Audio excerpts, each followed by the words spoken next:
যদি আমাদেরকে একটু বলতেন। আমার বয়স 24 আপ। 24 আপ, ওকে। হ্যাঁ, বর্তমানে বনানীতে আছি। বনানীতে আছেন, আচ্ছা। জি, আর আমার হোম ডিস্ট্রিক্ট হচ্ছে ঢাকাতেই, আমার থানার নাম খিলগাঁও।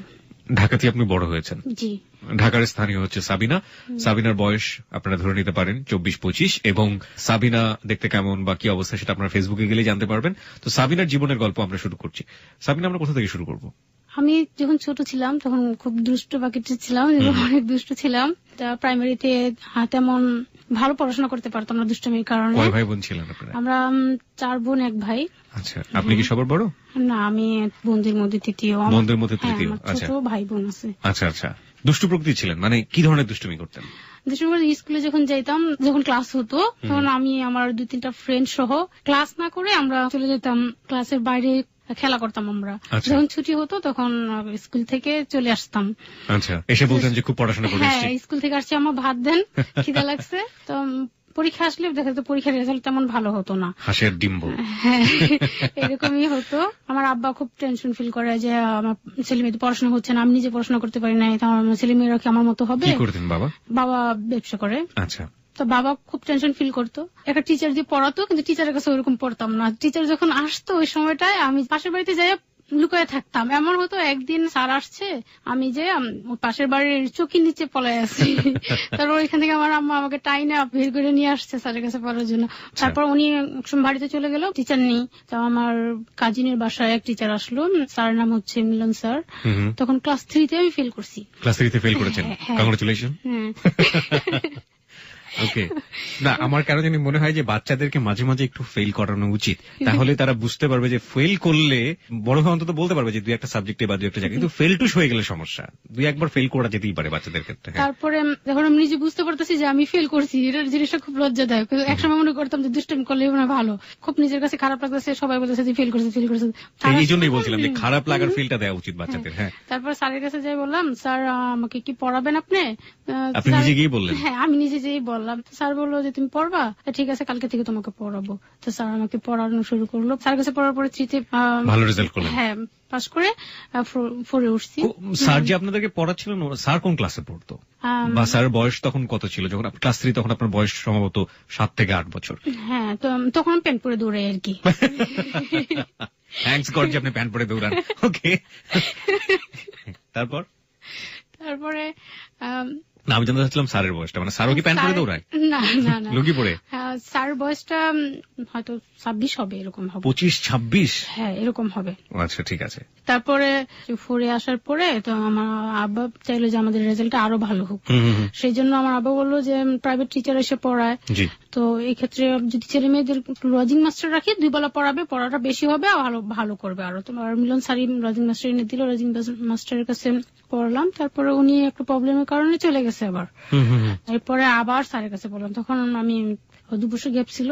2 বছর গ্যাপ দিয়ে দিয়েছেন? হ্যাঁ, মিলন স্যারের কাছে 2 বছর ওই স্যার ছিল আর কি।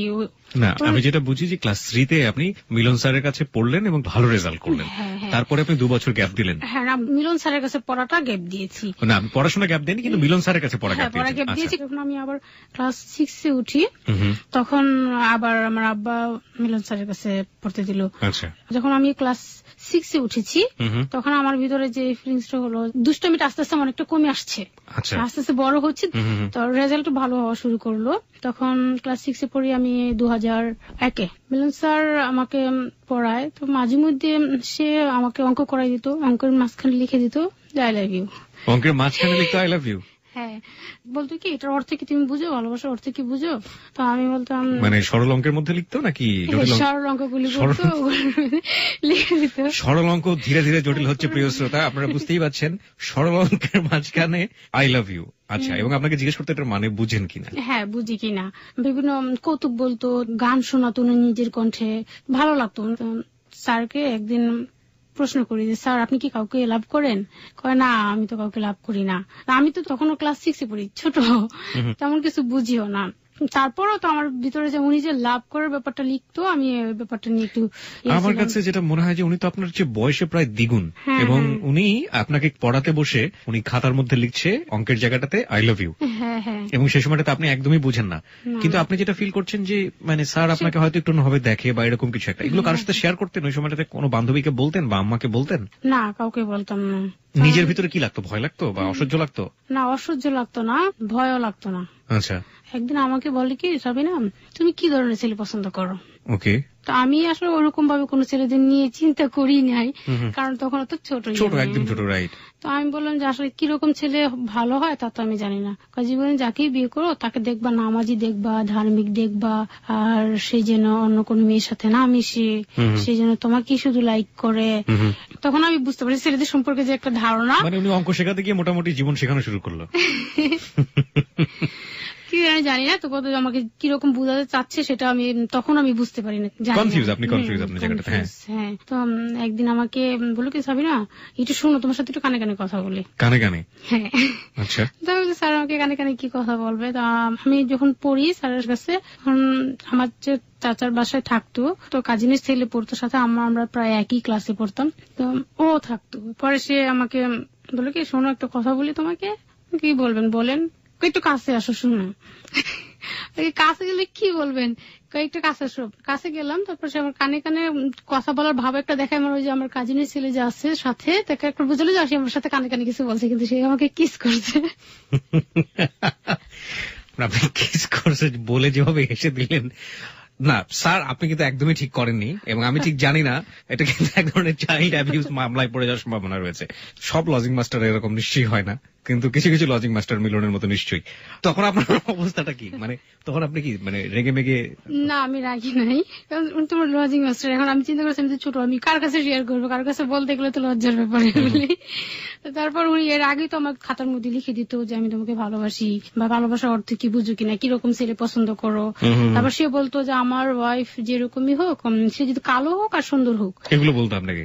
সে ধার্মিক হলেই হলো, যে তুমি যেরকম নামাজ পড়ো এরকম নামাজি মেয়ে আমার কাছে ভালো লাগে, তুমি যেরকম অন্যান্য মেয়েদের সাথে মিশো না, কোথাও যাও না, উশৃঙ্খল চলাফেরা নাই, তো ওরকম মেয়ে আমার ভালো লাগে। তো এভাবে বুঝাতো। তো আমি ভাবতাম হয়তো উনি ওরকম টাইপের, ভাবতাম যে হয়তো উনি ওরকম মেয়ে পছন্দ করে, কিন্তু উনি যে আমাকে ইন্ডিকেট করে বলছে সেটা আমি বুঝতে পারি নাই। যখন কিস করলো তখন আর কি আমার ভিতরে একটা ফিলিংস হলো যে সে আমাকে লাভ করে এটা বোঝানোর চেষ্টা করছেন। তখন আমিও তাকে নিয়ে কি ভাবা শুরু করলাম, যে তার প্রতি ভালো লাগাটা আমার শুরু হলো। তারপরে একদিন আমাকে প্রপোজ করলো সরাসরি, সেটা ছিল 2001 সালের 18 ফেব্রুয়ারি। আগে আপনাকে ঘুরিয়ে ঘুরিয়ে বোঝাতো, আর এখন একদম সরাসরি বললো। 2000 কত সালে? 2001 সালে 18 ফেব্রুয়ারি। আপনি নাম্বারটা মনেও রেখেছেন। আচ্ছা, আমি একটু আপনার কাছ থেকে একটু থামাচ্ছি এখানে। সেটা হচ্ছে যে এই যে খাতার ভিতরে লিখে দিত আই লাভ ইউ, এই সময়টাতে তো বাবা মারা চেক করে খাতার ভিতরে, বা বড় ভাইরা চেক করে, তো ওনার কি ভয় ঠয় করতো না, নাকি আপনি এগুলো লেখাগুলো পরে মুছে দিতেন? আমার বাবা মা তো পড়াশোনা জানতো না, ও জানতো যে আমার খাতা কেউ চেক দিবে না, ওই কোনো বান্ধবীরা হয়তো দেখলে দেখতে পারে, কিন্তু ও তো নাম উল্লেখ করতো না। আচ্ছা আচ্ছা, সবকিছু জেনে জুনে। আচ্ছা, তারপর 18 ফেব্রুয়ারির পরে ঘটনায় যাই।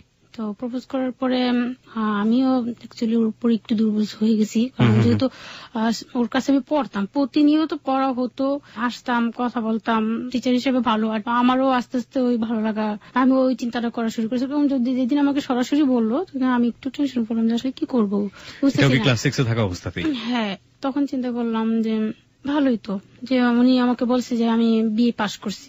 উনি তখন বিএ পাস? হ্যাঁ, আমি বিএ পাস। বিএ পাস মানে কি, মানে বিবাহিত পাস নাকি ওই যে ডিগ্রি পাস? উনি আমাকে বলছে মাদ্রাসা থেকে বিএ পাস করছে, যেটা ফাজিল ধরা যায়। তখন আমি প্রপোজে রাজি হয়ে গেলাম। রাজি হয়ে গেলেন? হ্যাঁ। তো 18 তারিখে বলার পর আপনি কত তারিখে রাজি হলেন? এটা প্রায় কয়েকদিন পর, এক সপ্তাহ পরে? হ্যাঁ, এক সপ্তাহ পরে আর কি। এই সময়টাতে আপনি কারোর সাথে কোনো কিছু শেয়ার করেননি, মানে আপনার সাথে যেটা হচ্ছে বা আপনি যেটা ফিল করছেন, আপনার বান্ধবীদের সাথে হোক বা অন্য কারোর সাথে হোক? না, আপনার কোনো বান্ধবীও ছিল না এরকম শেয়ার করার মতো? হ্যাঁ, শেয়ার করার মতো বান্ধবী ছিল, কিন্তু তাদের কাছে বলতাম না। উনি কি আপনাকে বলতো যেগুলো তুমি কারোর কাছে বলো না? হ্যাঁ, বলতো যে এগুলো কারোর কাছে বলো না। ওকে। তুমি যদি কারোর কাছে বলো তাহলে তোমার আব্বা আম্মা হয়তো আমার কাছে আর পড়তে দিবে না তোমাকে। আর আপনার তো একটা সফট কর্নার বা একটা মনের টান তার প্রতি ছিল। হ্যাঁ হ্যাঁ, দুর্বল তো ছিল। তারপরে যখন আমরা পড়তাম, পড়ার ফাঁকে ফাঁকে আমার কাজিনের ছেলেটা থাকতো, ও রুম থেকে বের হলেই ও আমাকে কিস করার চেষ্টা করতো। কাজিন মানে বুঝিনি? আমার কাজিনের বাসায় তো থাকতো, কাজিনের বাসাতেই ও থাকতো? হ্যাঁ হ্যাঁ হ্যাঁ। একদিন আমরা পড়তেছি, তো আমার কাজিনের ছেলেটা তো ওয়াশরুমে যাওয়ার জন্য রুম থেকে বের হয়েছে, ও চুকির মধ্যে বসে, আমি চেয়ারে বসে চেয়ার টেবিল পড়তেছি, আমাকে ধরে কিস করলো। তো কিস করার পরে পাশের রুম থেকে আমার ভাবি আবার দেখতে পেয়েছে। এবার তারপর ভাবি দেখে আমাকে তো তখন কিছু বলে নাই, পরে ওরে জিজ্ঞেস করতেছে, ওকে তোর বাবা মা আপনার কাছে পড়তে দিছে, এটা কিন্তু ঠিক না, ও তো ছোট, ও তো বুঝে না। আবার এই ব্যাপারটা আমার আম্মার কাছে যাই বলছে আমার ভাবি, মানে যতটা না হয়েছে তার চেয়ে বেশি বাড়িয়ে বলেছে। হ্যাঁ বাড়িয়ে বলছে, খেলা সামলাও। তারপরে আবার আম্মা আমাকে জিজ্ঞেস করলে কি হয়েছে, এরকম হয়েছে নাকি? আমি না আম্মা, স্যার আমার কানে কানে একটা কি যেন বলতে চাইছিল, ওইটা ভাবি ভাবি নিছে। না তোরা যতই লোক আছে আমরা কিন্তু বাবা মা আমরা বুঝতে পারি, ভাবি যা বলছে একটি হলো সত্যি। তারপরে আমার পড়া বন্ধ করে দিল ওর কাছে, আর দিল না পড়তে। তো ওকে বলেছে ঠিক আছে, যে এরকম প্রবলেমটা যেহেতু হয়েছে তো আপনি চলে যান। স্বভাবতই যা হওয়া উচিত সেটাই হলো আর কি, কারণ এরকম হলে যে কোনো বাবা মাই এরকম লজিং মাস্টারকে বাসায় রাখবে না, আর আপনাকে তো পড়তে দেবে না, এটাই স্বাভাবিক, কারণ আপনি এত ছোট এবং বয়সন্ধিকালের একেবারে শুরুর দিকের সময়টা, সুতরাং প্রশ্নই ওঠে না। হ্যাঁ, ওকে চলে যেতে বললো, কিন্তু ও তো যাইতে চায় না। যেতে চায় না কেন? যেতে চায় না কারণ ও আমাকে লাভ করে। এখন ও চলে গেলে আমরা দুজন হয়তো এরকম দেখা সাক্ষাৎ হবে না, কথা হবে না, আর দেখতে পারবো না। তারপরও মানে যখন আমার কাজিনের বাসা থেকে ওর চাপ দিছে চলে যাওয়ার জন্য, ও চলে গেছে আমাদের একই এলাকায় ঠিক আরেকটা পাড়ায় চলে গেছে। সেখান থেকে সে আসতো, বলতো কি ভাবিকে দেখতে আসছি, যাদের বাসায় থাকতো তাকে দেখতে আসছি বলে আসতো, আমাকে দেখতো। তারপর আমাকে চিঠি লিখতো, অনেক বড় বড় পেজে চিঠি লিখতো, অনেক প্রচুর পরিমাণে চিঠি লিখতো, সারাদিন বসে বসে চিঠি লিখতো। ওই চিঠিগুলো একসাথে আবার আমাকে নিয়ে দিয়ে যেত। চিঠি দিয়ে যেত ওই সময়টাতে? চিঠিগুলো কি আছে আপনার কাছে, বা চিঠির সেন্টেন্স গুলো কি ছিল মনে আছে? কি লিখতো চিঠির মধ্যে? চিঠি নিতে লিখতো, জান তুমি কেমন আছো, লক্ষ্মী তোমাকে ছাড়া ভালো লাগে না, আমার অনেক কষ্ট হয়, তোমাকে না দেখলে অনেক খারাপ লাগে। ওকে ওকে, উই গট দ্য মেসেজ, মোটামুটি বুঝে গেছি আসলে কি লিখতো। ওকে, শুড নট বি। আচ্ছা, আপনি খুব হেসে হেসে বলছেন, আমার খুব ভালো লাগছে, বিকজ আপনি ওই টাইমটাকে ভিজুয়ালাইজ করার চেষ্টা করছেন। আমি হাসি সবসময়, আপনি সবসময় হাসেন। ওকে, হাসি খুশি টাইপের মানুষ, ও বেশি হাসে না, ও হেসে খুশি ভাবে কথা বলে, এটা খুবই ভালো এবং খুব জলি মাইন্ডের। এবং প্রিয় শ্রোতা যারা আছেন, আমি সবসময় বলতে চাই যে জীবনের গল্প কিন্তু একটা কমপ্লিট গল্প, এটা শুধুমাত্র একটা পার্ট নিলে চলবে না, মাঝখান থেকে নিলে চলবে না। এটা একেবারে এই যে শুরু হয়েছে একটু আগে, এখান থেকে শুরু করে একবারে শেষ পর্যন্ত সাবিনা যেটা বলতে চাই বর্তমান সময় নিয়ে, পুরো কমপ্লিট একটা প্যাকেজ। ওর জীবনে যেটা ঘটে গেছে সেটাই আমরা এখানে বলে থাকি, আমরা ধ্রুব সত্য প্রচার করি, এবং একই সাথে আমরা কোনো ধরনের রং চং মাখাই না, জীবনে যা ঘটে সেটাই প্রচার করি। সেটা যদি খুব টাফ হয়ে থাকে টাফ, সেটা যদি খুব হালকা হয়ে থাকে তো হালকা, আমরা এভাবেই তুলে ধরার চেষ্টা করি। এবং প্রত্যাশা থাকে আপনাদের প্রতি যে আপনারা পুরো কমপ্লিট প্যাকেজটাকে নিয়ে তারপরে সিদ্ধান্তে যাবেন যে ওর জন্য এটা কত ভালো হয়েছে বা মন্দ হয়েছে। আমরা শেষ পর্যন্ত যেতে চাই, তবে আমরা যে সময়টাতে আছি এখন, ওর জীবনের ছোটবেলা, একেবারে রঙিন সময়, সেই সময়টাকে আমরা রঙিন ভাবেই ধরার চেষ্টা করছি। যা হয়েছে, what happens in her life, truly এখানে তুলে আনার চেষ্টা করছি। হ্যাঁ, তারপর ও পাশের পাড়ায় গেল, পাশের পাড়া আর আমাদের পাড়া মাঝখানে একটা নদী আছে, এই কুলে আমি ওই কুলে তুমি, মাঝখানে নদী, ওই বয়ে চলে যায়, ওরকমই হয়েছে। তো আমাকে আমার আব্বা তখন দিয়ে দিল স্কুলে কোচিং এ। তো অনেক সকালে ও যাই বসে থাকতো আমাকে একটু দেখার জন্য, আমিও আগে চলে যেতাম, আমি জানতাম যে ও আসবে, স্কুলে আসবে। আসছে, এসে বলতেছে কি যে দেখো এমন কোন যন্ত্র থাকতো যা দিয়ে আমরা দিন রাত কথা বলতে পারতাম, যে সবসময় কথা বলতাম। এখন তো ফোন মনে হয় কি টেলিকম্পানি যারা আছে তারা ওদের কাছ থেকে কনসেপ্টটা নিতে পারেন। হ্যাঁ, এবং এটা একটা বিজ্ঞাপন হয়ে যেতে পারে। আমরা আবারও ফিরছি আপনার কাছে, আপনি যেটা বলছিলেন যে একটা যন্ত্র থাকলে ভালো হতো, দুজনে কথা বলতে পারতেন। হ্যাঁ হ্যাঁ, তখন ফোনের ইয়েটা কম ছিল, অনেক কম ছিল, তখন ফোনের রেটও ছিল বেশি। তো বলতো যে ফোন তো বের হয়েছে, ফোনের রেটটা যদি কম থাকতো তাহলে হয়তো তোমার কাছে একটা থাকতো, আমার কাছে একটা থাকতো, আমরা সবসময় কথা বলতে পারতাম। এখন কথাও বলতে পারি না, দেখাও হয় না, অনেক খারাপ লাগে, অনেক কষ্ট লাগে। তো ওইভাবে বলার পরে আমাকে অনেকগুলো চিঠি দিল। তো বলতো কি তোমার নিয়ে আমি সারাদিন বসে বসে চিঠি লিখি, যখনই আমি সময় পাই বসে বসে আমি চিঠি লিখি, আমার ভালো লাগে না তোমাকে ছাড়া। তো চিঠিগুলোর মধ্যে ও যেরকম বলতো ঠিক এরকমই ভাষা লেখা ছিল। চিঠির ভিতরে কিছু দিত, মানে শুধু কাগজই থাকতো নাকি ভিতরে কিছু থাকতো? অনেক সময় থাকে না একটু পাউডার, 2 টাকার নোট? না, কখনো কিছু দিত না? ভিউ কার্ড, ওই যে নায়ক নায়িকাদের ছবি? না, ওরকম কিছু না, শুধু চিঠি থাকতো। মিলন ভাই, আপনি অনেক বেরো শিখছিলেন। ওকে, না আমি একটু বলি, সেটা হচ্ছে চিঠির এগেইনস্টে আপনি কোনো চিঠি লিখতেন? হ্যাঁ, আমিও চিঠি লিখতাম, আমিও চিঠি লিখে লিখে আপনার বানান ঠিক করে দিত, চিঠির বানান ঠিক করে দিত, তোমার বানান ঠিক নেই, টিচার মানুষ। C this is very common story. যেহেতু টিচার ছিলেন, হাতের লেখাটা এরকম হয়েছে কেন, আর একটু ভালো করে লিখো। মেজাজ খারাপ হতো না তখন?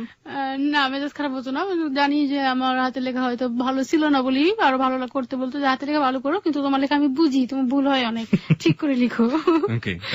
এরপরে ও যে বাসায় গেছে, যে বাসায় এখন লজিং, ওইখানে আমারই আবার ক্লাসমেট একটা পড়াইতো।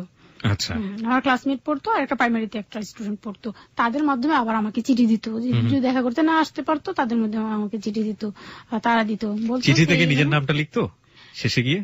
ম্যাক্সিমাম সময় নিজের নামটা লিখতো না, অনেক সময় অনেক ধরনের নাম লিখতো। কি নাম লিখতো? মেঘ লিখতো, বেশিরভাগ সময় মেঘ ইউজ করতো, আমাকে বৃষ্টি নামে ডাকতো, ও মেঘ ইউজ করতো। মেঘ এবং আপনি হচ্ছেন বৃষ্টি। হ্যাঁ, ওকে। অন্যান্য নামও ইউজ করতো, আকাশ দিত, সাগর দিত, তো নিজের নামটা দিত। হ্যাঁ, এরকম অনেক ধরনের, মানে এক একদিন এক নাম ইউজ করে দিত, আর নিচের নামটাও দিত। সেটা এমন না যে শুধু শব্দ নাম ইউজ করতো, তা না, নিচেরটাও দিত। ঠিক আছে। ওরকম শুধু দূর থেকেই কথা হয়, আসে। তো একদিন রাত্রেবেলা আমাদের বাড়িতে আসছে, বাড়িতে আসার পরে আমাকে আমাদের টিনের ঘরে সাধারণত ছিদ্রি থাকে সময়, ছিদ্রি দিয়ে আমাকে রাত্রেবেলা যখন আমি ঘুমায় থাকতাম, তখন এই ছিদ্রি দিয়ে একটা লাঠি দিয়ে, ও তো জানতো যে অনেকদিন থাকছে আমাদের বাড়ির, কাজিনের বাসায় থাকছে, আমি কোন সাইডে শুই সেটা জানতো। টিনের ছিদ্রি দিয়ে লাঠি দিয়ে আমাকে গুঁতো দিত, তারপরে আমি ঘুম থেকে উঠে যেতাম, আমি বুঝতাম যে ও আসছে। তারপরে চিঠি না, আমি একা থাকতাম না, তখন আমার ছোট বোন ছিল আমার সাথে, আমার দাদি থাকতো আর আমি থাকতাম। কোন কারণে আপনি যদি পাশে না শুয়ে আপনার দাদি কিংবা আপনার ছোট, এরকম হয়েছে না? আচ্ছা, আমি জানতাম এরকম কিছু একটা হবে। ওকে, শুনি। হ্যাঁ, তারপরে ও এসে আমাকে লাঠি দিয়ে গুঁতো দিলে আমি উঠে যেতাম, মানে আমি যত ঘুমিয়ে, আমার চোখে তখন প্রচুর ঘুম ছিল। তারপর ও যখন আমাকে টাচ করতো লাঠি দিয়ে, তখন আমি বুঝতে পারতাম ও আসছে, আমার একটা ইয়ে থাকতো। তারপর আমি বের হয়ে যেতাম, আমাদের উঠোনে দাঁড়ায় দুজনে কথা বলতাম। তারপরে ও আমাকে জড়াই ধরতো, তখন আমার মনে হতো আমাকে জড়াই ধরলে আমার মনে হতো যে ওর বুকে মানে আমার পৃথিবী, আমার জান্নাত, জান্নাতের সুখটা মনে হতো, যে তখন আমার মনে হয় অনুভূতি হচ্ছে।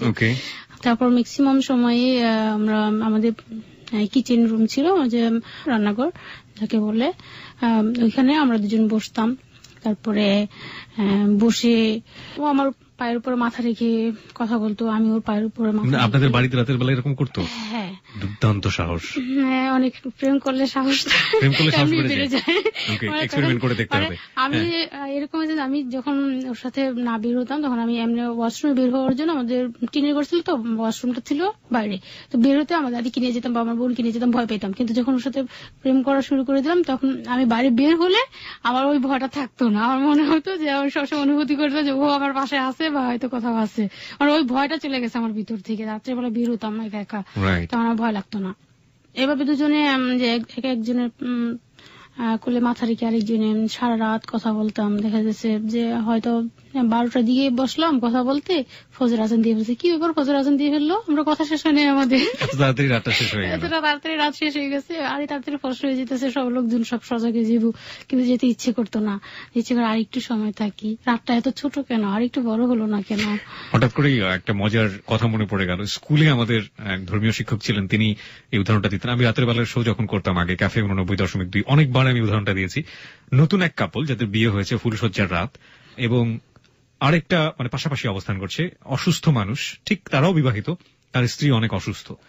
তো এদিকে যাদের মানে ফুলসজ্জার রাত চলছে, তারা হঠাৎ করে রাতটা দ্রুত চলে যাচ্ছে, রাতটা এত দ্রুত শেষ হয়ে যায় কেন?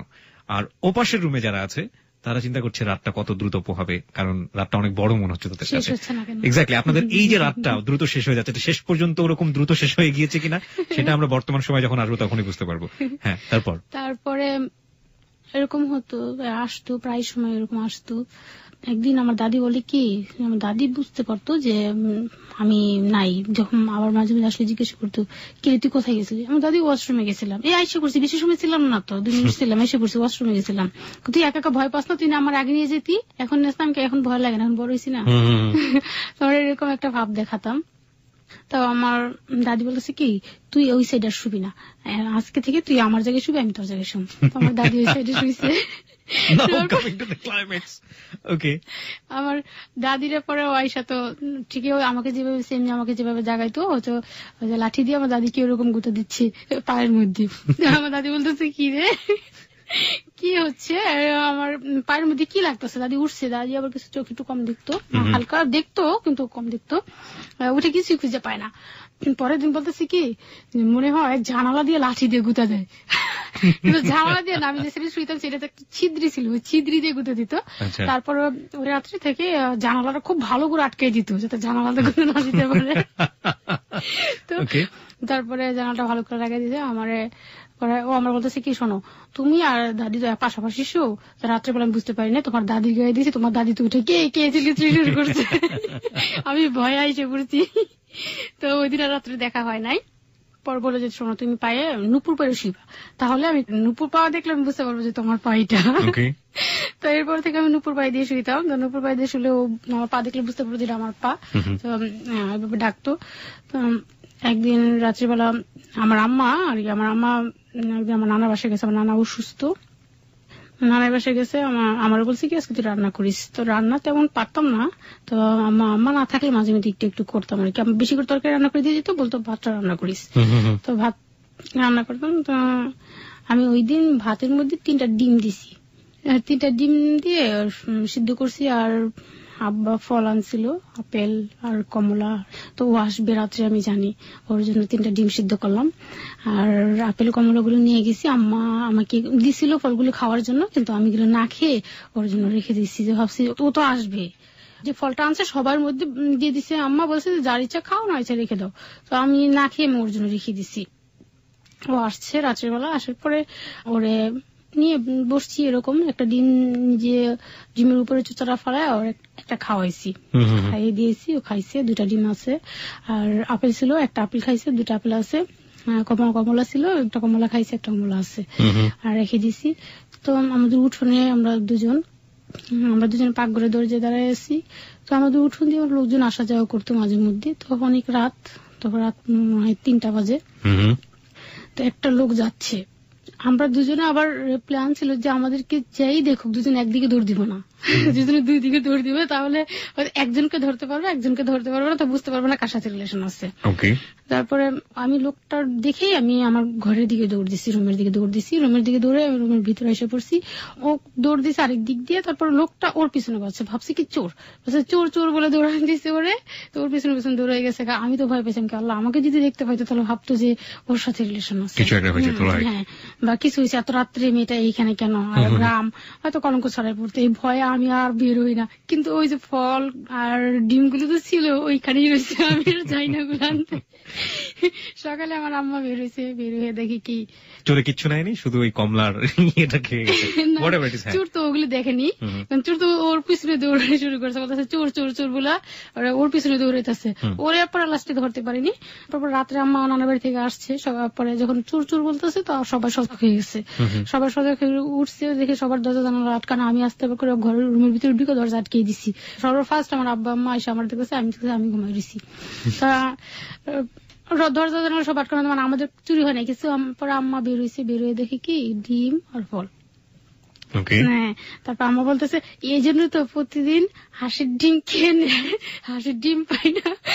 ম্যাক্সিমাম সময় আমি এরকম করতাম যে ফজরের নামাজ পড়তে করতাম, তখন ওর জন্য আমি ডিম নিয়ে রাখতাম, আমার নিজের কাছে নিয়ে রাখতাম। ওই ডিমগুলো ওর সিদ্ধ করে দিতাম, ওগুলো পছন্দ করতো খেতে, দুধ ডিম ওগুলো খুব পছন্দ করতো। যখন আমাদের বাড়িতে ছিল তখন আর আমি তরকারি নিয়ে দিতাম, বলতাম আম্মা স্যার পছন্দ করে স্যারকে নিয়ে দিতাম। তো আম্মা বলতো স্যার ছিল, টিচার ছিল, দিতাম। কিন্তু তখন তো আমি ওকে লাইক করতাম, আর সেটা আব্বা আম্মা জানতো না। হ্যাঁ, বুঝার পর তো চলে গেল। এরকম ভাবে নিজে না খেয়ে আমাকে যে ফলটা এনে দিত আমার আব্বা আম্মা, ওগুলো না খেয়ে আমি ওর জন্য রাখতাম, দিতাম।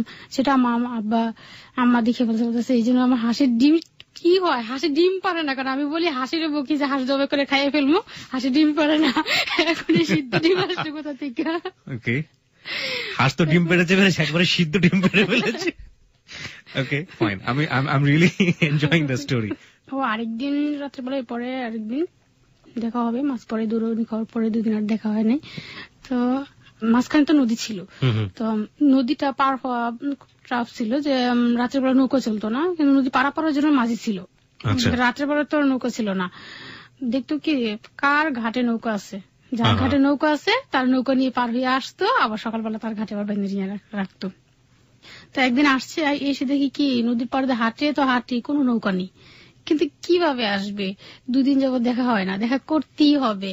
কারণ আমারও খুব খারাপ লাগতেছে, স্কুল বন্ধ, স্কুল যেতে পারি না, ওর চিঠিও পাই না, দেখাও হয় না। তো ও বুঝতেছে যে ওর খারাপ লাগতেছে, আমারও খারাপ লাগতেছে, দেখা হচ্ছে না। তো নদীর কাছে আসে দাঁড়ায় আছে, চিন্তা করছে কিভাবে যাব। গাব গাছ আছে না, হ্যাঁ গাব গাছের নিচে এসে নদীর ধারে দাঁড়াইছে, দাঁড়ায় চিন্তা করেছে এই রাত দুপুরে হ্যাঁ সাহস দেখে তারিফ করতে হয়। চিন্তা করতেছে যে এখন কিভাবে যাব, সাঁতরে যাই, আর সাঁতরে যাই যদি আমাকে জিনপতি আর চোখা মেরে ধরে রাখে, পরে ভয় পাচ্ছে। তারপর বলতেছে না আমাকে যেতেই হবে, ওগুলো ভয় পেলে চলবে না, আমি যাবই। এরকম চিন্তা করতে করতে অনেক সময় দাঁড়ায় থাইয়া পরে নিজের লুঙ্গিটা হাতে নিয়ে ওকে, আমরা প্রিয় শ্রোতা, আমরা শুনেছি বিদ্যাসাগর তার মাকে দেখতে গিয়েছিলেন সাঁতরে, এবং তার মা প্রচন্ড অসুস্থ ছিল, বলা হয় তাকে 7 সমুদ্র 13 নদী পার হয়ে সে মার কাছে গিয়ে পৌঁছেছিলেন। বিদ্যাসাগরের গল্প আমরা লোকে মুখে শুনেছি। আমরা এই যুগের বিদ্যাসাগরকে পেয়েছি যে তার স্টুডেন্টের সাথে প্রেম করবার জন্য রাত দুপুরে লুঙ্গি মাথায় করে নিয়ে নদী পার হয়ে প্রেমিকার সাথে দেখা করতে যাচ্ছে। ওকে, তারপর লুঙ্গিটা ছিল হাতে, এক হাতে লুঙ্গি নিচে, আরেক হাতে সাঁতরে সাঁতরে পার হয়েছে, পার হয়ে আসছে দেখা করতে। তারপর আমি বললাম যে কি ব্যাপার, আজকে তো লেট হলো কেন? তুমি জানো না আমি নদী পার দিয়ে সব জায়গায় খুঁজছি, কোথাও নৌকা পাই না, মানে কিভাবে আসবো, দিন যাবো দেখা হয় না, ভালো লাগতেছে না, এই জন্য আমি লুঙ্গি আজকে কি করছি, নৌকা পাই না দেখা লুঙ্গি হাতে নিয়ে তোমার সাঁতরে আসছি। আমি তো খুব সিরিয়াস লজ্জা পাইছি।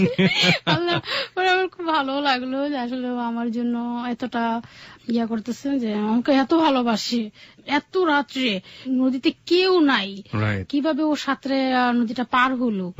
আর তাছাড়া যদি কোনো কিছু, আমরা তো জানি যে জিন বলতে কিছু আছে, যদি জিনেরা ওরে পায়ে টেনে নিচের দিকে নিয়ে যেত, এরকম কিছু হতো, আমি খুব ভয় লাগছে।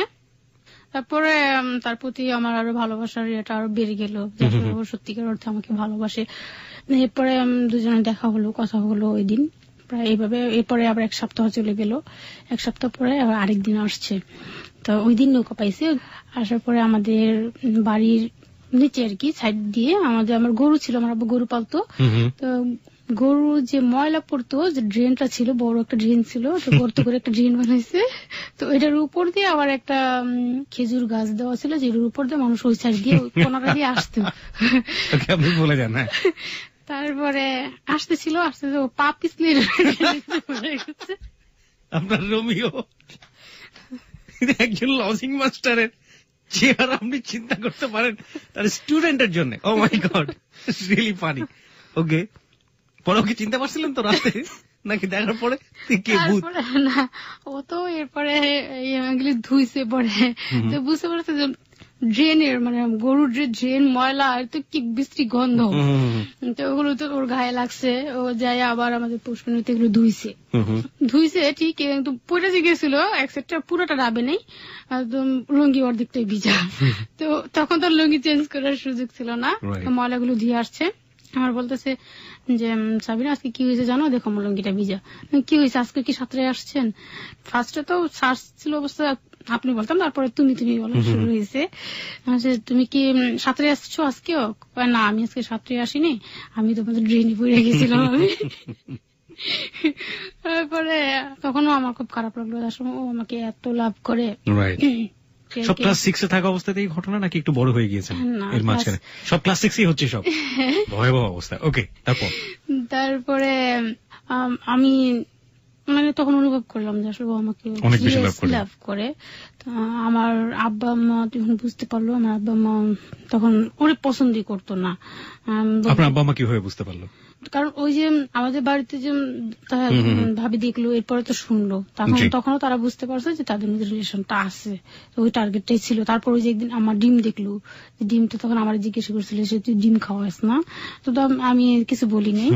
বলতেন যে তার রাতে এত কষ্ট করে আসে বেচারি, তার তো এনার্জি দরকার আছে, হি নিডস সাম এনার্জি। এই যে রাত দুপুরে সাঁতরে নদী পার হচ্ছে এবং তারপরে এই যে গরুর ময়লা টয়লা মেখে, তার তো কিছুটা এনার্জির দরকার আছে। ওকে প্রিয় শ্রোতা, আমরা এই জায়গায় ছোট্ট একটা বিরতি নিতে চাই। ঠিক 12:06 আমরা ফিরে আসবো সাবিনার কাছে। ইটস রিয়েলি অসাম লাভ। খুবই সুন্দর একটা গল্পের মধ্য দিয়ে আমরা যাচ্ছি। সময়টি আসলে সবসময় আমরা বলে থাকি যে হ্যালো 8920 যে জীবনের গল্পগুলো এখানে প্রচারিত হয়, কোনো বাকি আসলে বোঝার কোনো ব্যাপার থাকে না, বা এরপরও যে আসলে কি ঘটতে যাচ্ছে আপনি এখনই অনুমান করতে পারবেন না। হ্যালো 8920 যে জীবনের গল্পগুলো প্রচার করা হয়, সব সময় আমরা এই বিষয়টি খেয়াল রাখি যে এই জীবনের গল্প শুনে আপনি কিছু শিখতে পারবেন। প্রিয় শ্রোতা, আমরা ছোট্ট একটা বিরতি নিচ্ছি, সংবাদের বিরতি। ঠিক 12:06 আমরা আবারও ফিরে আসবো ক্লোজ আপ প্রেজেন্স হ্যালো 8920-তে। আপনি শুনছেন আরজি কিবরিয়াকে। আজকে অতিথির আসনে রয়েছে সাবিনা, আর আমার সঙ্গে রয়েছে আমার টিম মেম্বার আরজি শাকিল, খালিদ এবং লোবান। আপনি যদি সাবিনাকে দেখতে চান, চলে আসতে পারেন আমাদের ফেসবুকে। আমাদের ফেসবুকের ঠিকানা facebook.com/hello8920। আমি আবারও বলছি facebook.com/HELLO8920। ওখানে যাওয়ার পর আপনি অবশ্যই লাইক দেবেন, কারণ নতুন যারা আজকে লাইক দিচ্ছেন তাদের মধ্য থেকে 2 জন, এবং যারা ওখানে কমেন্টস করছেন, যারা সবচেয়ে ভালো কমেন্টস করবেন তাদের মধ্য থেকে 1 জনকে আমরা দিচ্ছি ক্লোজ আপের সৌজন্যে আকর্ষণীয় গিফট হ্যাম্পার। প্রিয় শ্রোতা, আমরা ফিরছি ঠিক 12:06। আশা করছি আমাদের সাথেই থাকবেন। Close Up presents Hello 8920. Close Up. The closer, the better. প্রিয় শ্রোতার সময় এখন 12:06। সংবাদের পরপরই আমরা ফিরে এসেছি হ্যালো 8920-তে। আপনি শুনছেন আমাকে, অর্থাৎ আরজি কিবরিয়াকে, এবং সঙ্গে রয়েছে সাবিনা, সঙ্গে রয়েছে আমার টিম মেম্বার আরজি শাকিল, খালিদ এবং লোবান। আমরা সাবিনার কাছে সাবিনার জীবনের গল্প শুনতে আবারও ফিরে যাব। এই ফাঁকে আপনাকে বলছি যে আজকে যারা ফেসবুকে জয়েন করছেন তাদের মধ্য থেকে 2 জন, এবং যারা ফেসবুকে কমেন্টস করছেন, গঠনমূলক আলোচনা করছেন বা প্রশ্ন করছেন, তাদের মধ্য থেকে 1 জনকে আমরা দেব ক্লোজ আপের সৌজন্যে আকর্ষণীয় গিফট হ্যাম্পার। আমাদের ফেসবুকের ঠিকানা facebook.com/hello8920। হ্যালো 8920 স্পেলিংটা হচ্ছে HELLO8920। ওখানে যাওয়ার পর আপনি লাইক দিয়ে দেবেন। লাইক দেওয়ার সঙ্গে সঙ্গে আপনি হ্যালো 8920 মেম্বার হয়ে যাবেন।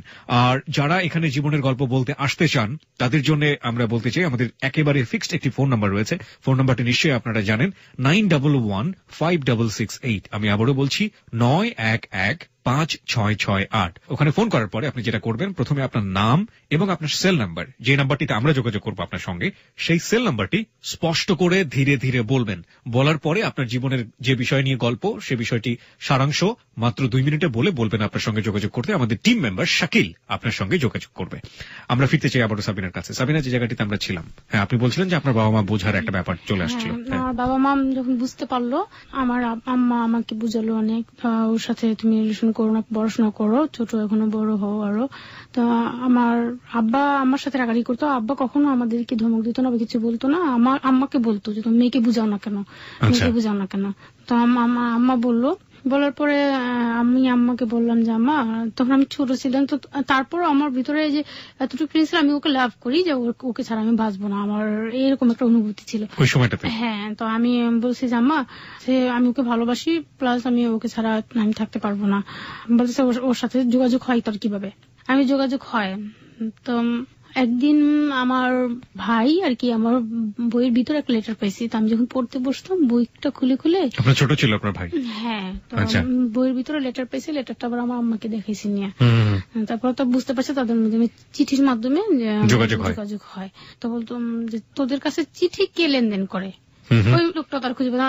ও এতই ট্যালেন্ট ছিল তখন, খুব সেফলি কাজ করতো, যে কেউ বুঝতে পারতো। আমরা রাত্রির বেলা যে দেখা করতাম সেটাও কেউ বুঝতে পারতো না, জানতে পারতো না। আমরা সারা রাত 2 জন বাড়ি বসে থাকতাম, কিন্তু কেউ জানতো না, এরকম হতো। আমি তার প্রতি যে কতটুকু দুর্বল সেটা আমি আমার কাছে প্রকাশ করার চেষ্টা করলাম। আমার বুঝলো না। তারপরে ওর কাছে গেল, যাওয়ার পর বললো যে আপনি কেন আমার মেয়ের পিস নিয়ে আসেন, এখন আমার মেয়ে পড়াশোনা করবে, আপনি আপনার মতো করে থাকেন। আমার মেয়ে মানে ওরে যে অনেক কথা বলে আসছে। তো আমি বুঝতে পারছি যে ওকে অনেক কিছু বলছে আমার আম্মা। বলার পরে ও আমাকে একটা চিঠি লিখলো যে তো হয়তো তোমার সাথে আমার বিয়ে হওয়া সম্ভব না, তুমি আমাকে ভুলে যাও, এই পর্যন্তই আমাদের সম্পর্ক, তুমি আমাকে ভুলে যাও। ওকে।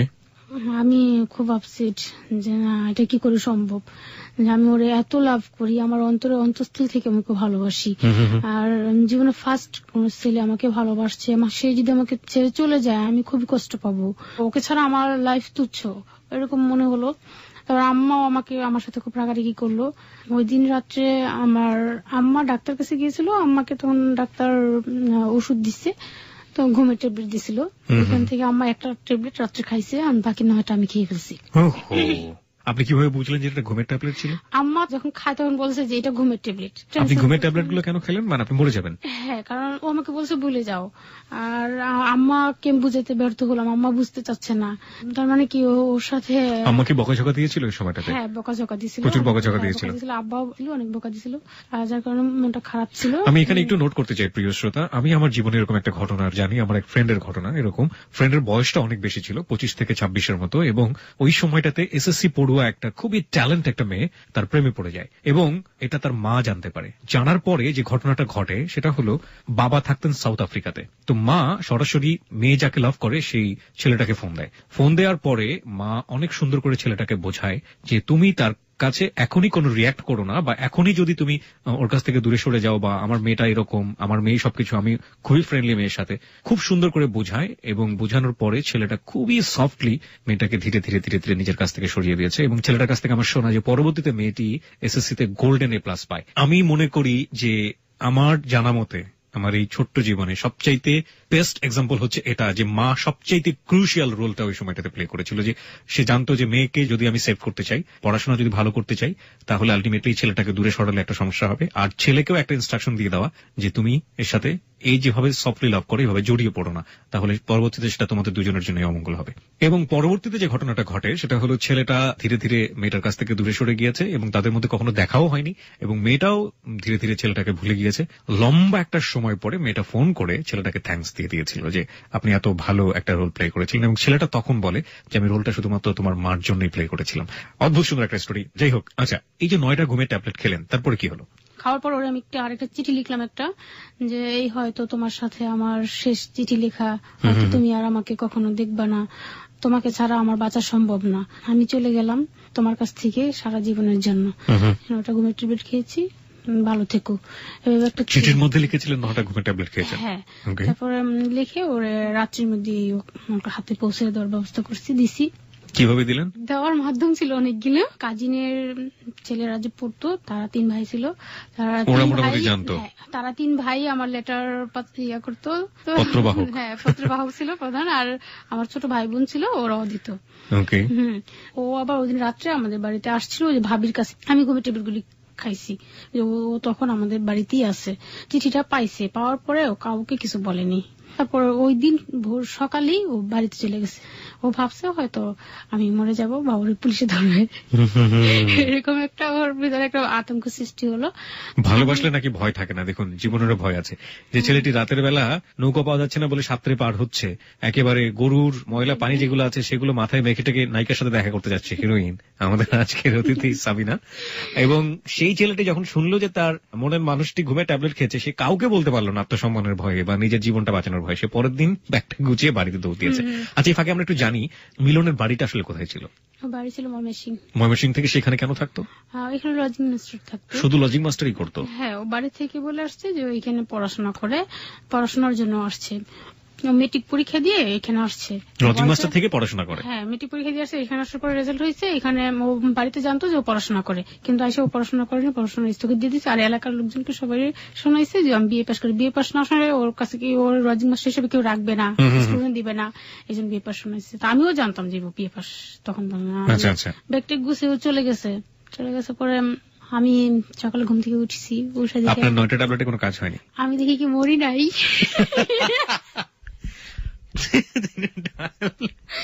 আপনি দেখেন কি আমি মরেননি? সকালে ঘুম থেকে ওঠার পর কি মনে হলো আমি কই আছি? হ্যাঁ, এটাই কি পরকাল? সিরিয়াসলি তখন তো আমি ভাবতাম এটা কি পরকাল, চোখ খুলে দেখি কিনা আমি মরি নাই, আমি এখনো দুনিয়াতে। কখন শিওর হলেন যে আপনি দুনিয়াতে আছেন? যখন আমি সজাগ হয়েছি পরে ভাবতেছি যে আমি হয়তো মরে গেছিলাম, এরকম। আমরা তো জানি যে মৃত্যুর পর একটা পরকাল থাকে, হয়তো ভাবছি আমি পরকালে চলে গেছি, ঘুম থেকে উঠে দিই না, দুনিয়াতে আছি আমার ঘরে। হাঁস চড়ে বেড়াচ্ছে, দাদি চিল্লিয়ে বেড়াচ্ছে, তারপরে মা ঘুরে বেড়াচ্ছে, মা রান্না করছে, হ্যাঁ, হাঁস ডাকতেছে, রাজহাঁস ছিল। এবং পারফেক্ট টাইমে আপনার ঘুম ভেঙেছে নাকি একটু ডিলে হয়েছিল? না, অনেক সময় লং টাইম ঘুম ভেঙেছে। তারপরে তখন আমি অসুস্থ হয়ে পড়ি অনেকটাই। তারপর চোখ খুলতে পারতাছি না, যেমন মনে হচ্ছে আমার ঘুমের রেশ এখনো কাটেনি। যে বাইরে যে গ্রাম এলাকায় কিন্তু সকালে অনেক সবাই ঘুম থেকে উঠে যায়, হাঁস মুরগি ছাড়ে, গরু বাছুর সবাই ইয়ে করে, মানে এসব শব্দে আমার ঘুমটা ভাঙছে, ঠিক আছে, কিন্তু তখন আমার ঘুমের রেশ কাটেনি। তারপর আমি ঘুমাচ্ছি।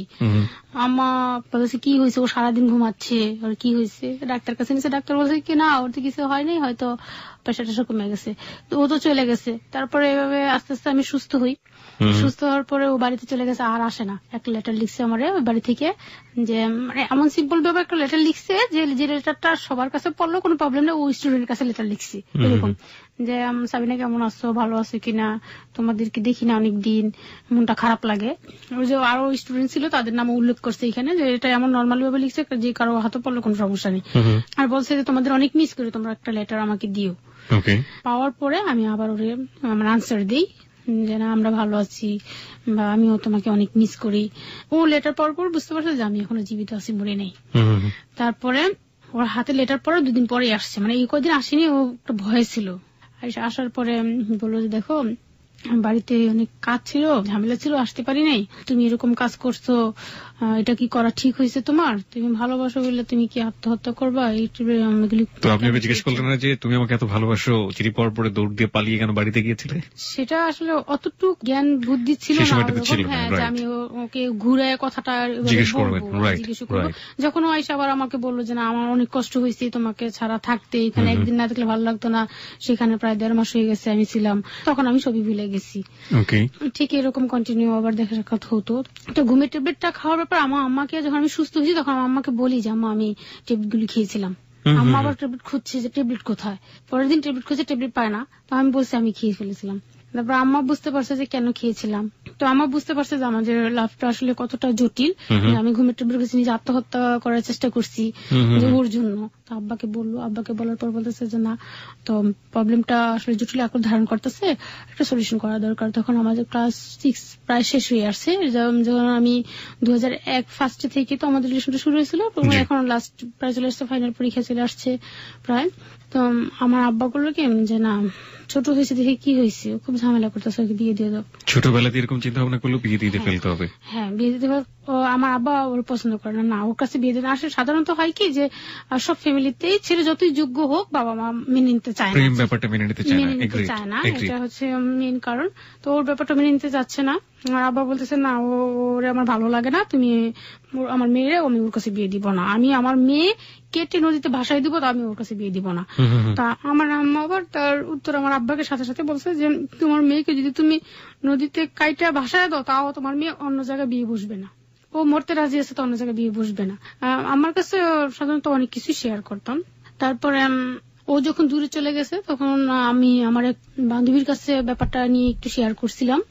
ও আবার করছে কি এই ব্যাপারটা আমাদের পুরো বাড়িতে বলে দিছে যে ওর মিলন স্যারের সাথে রিলেশন আছে, বলে দিছে।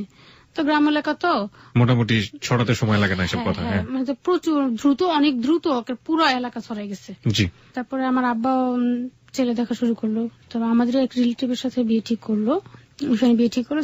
ছেলেটা কি করতো? ছেলেটা সম্পর্কে একটু বলবেন, যার সাথে বিয়ে ঠিক হলো? তার সম্পর্কে আমি জানতাম না, তেমন কিছু জানতেন না?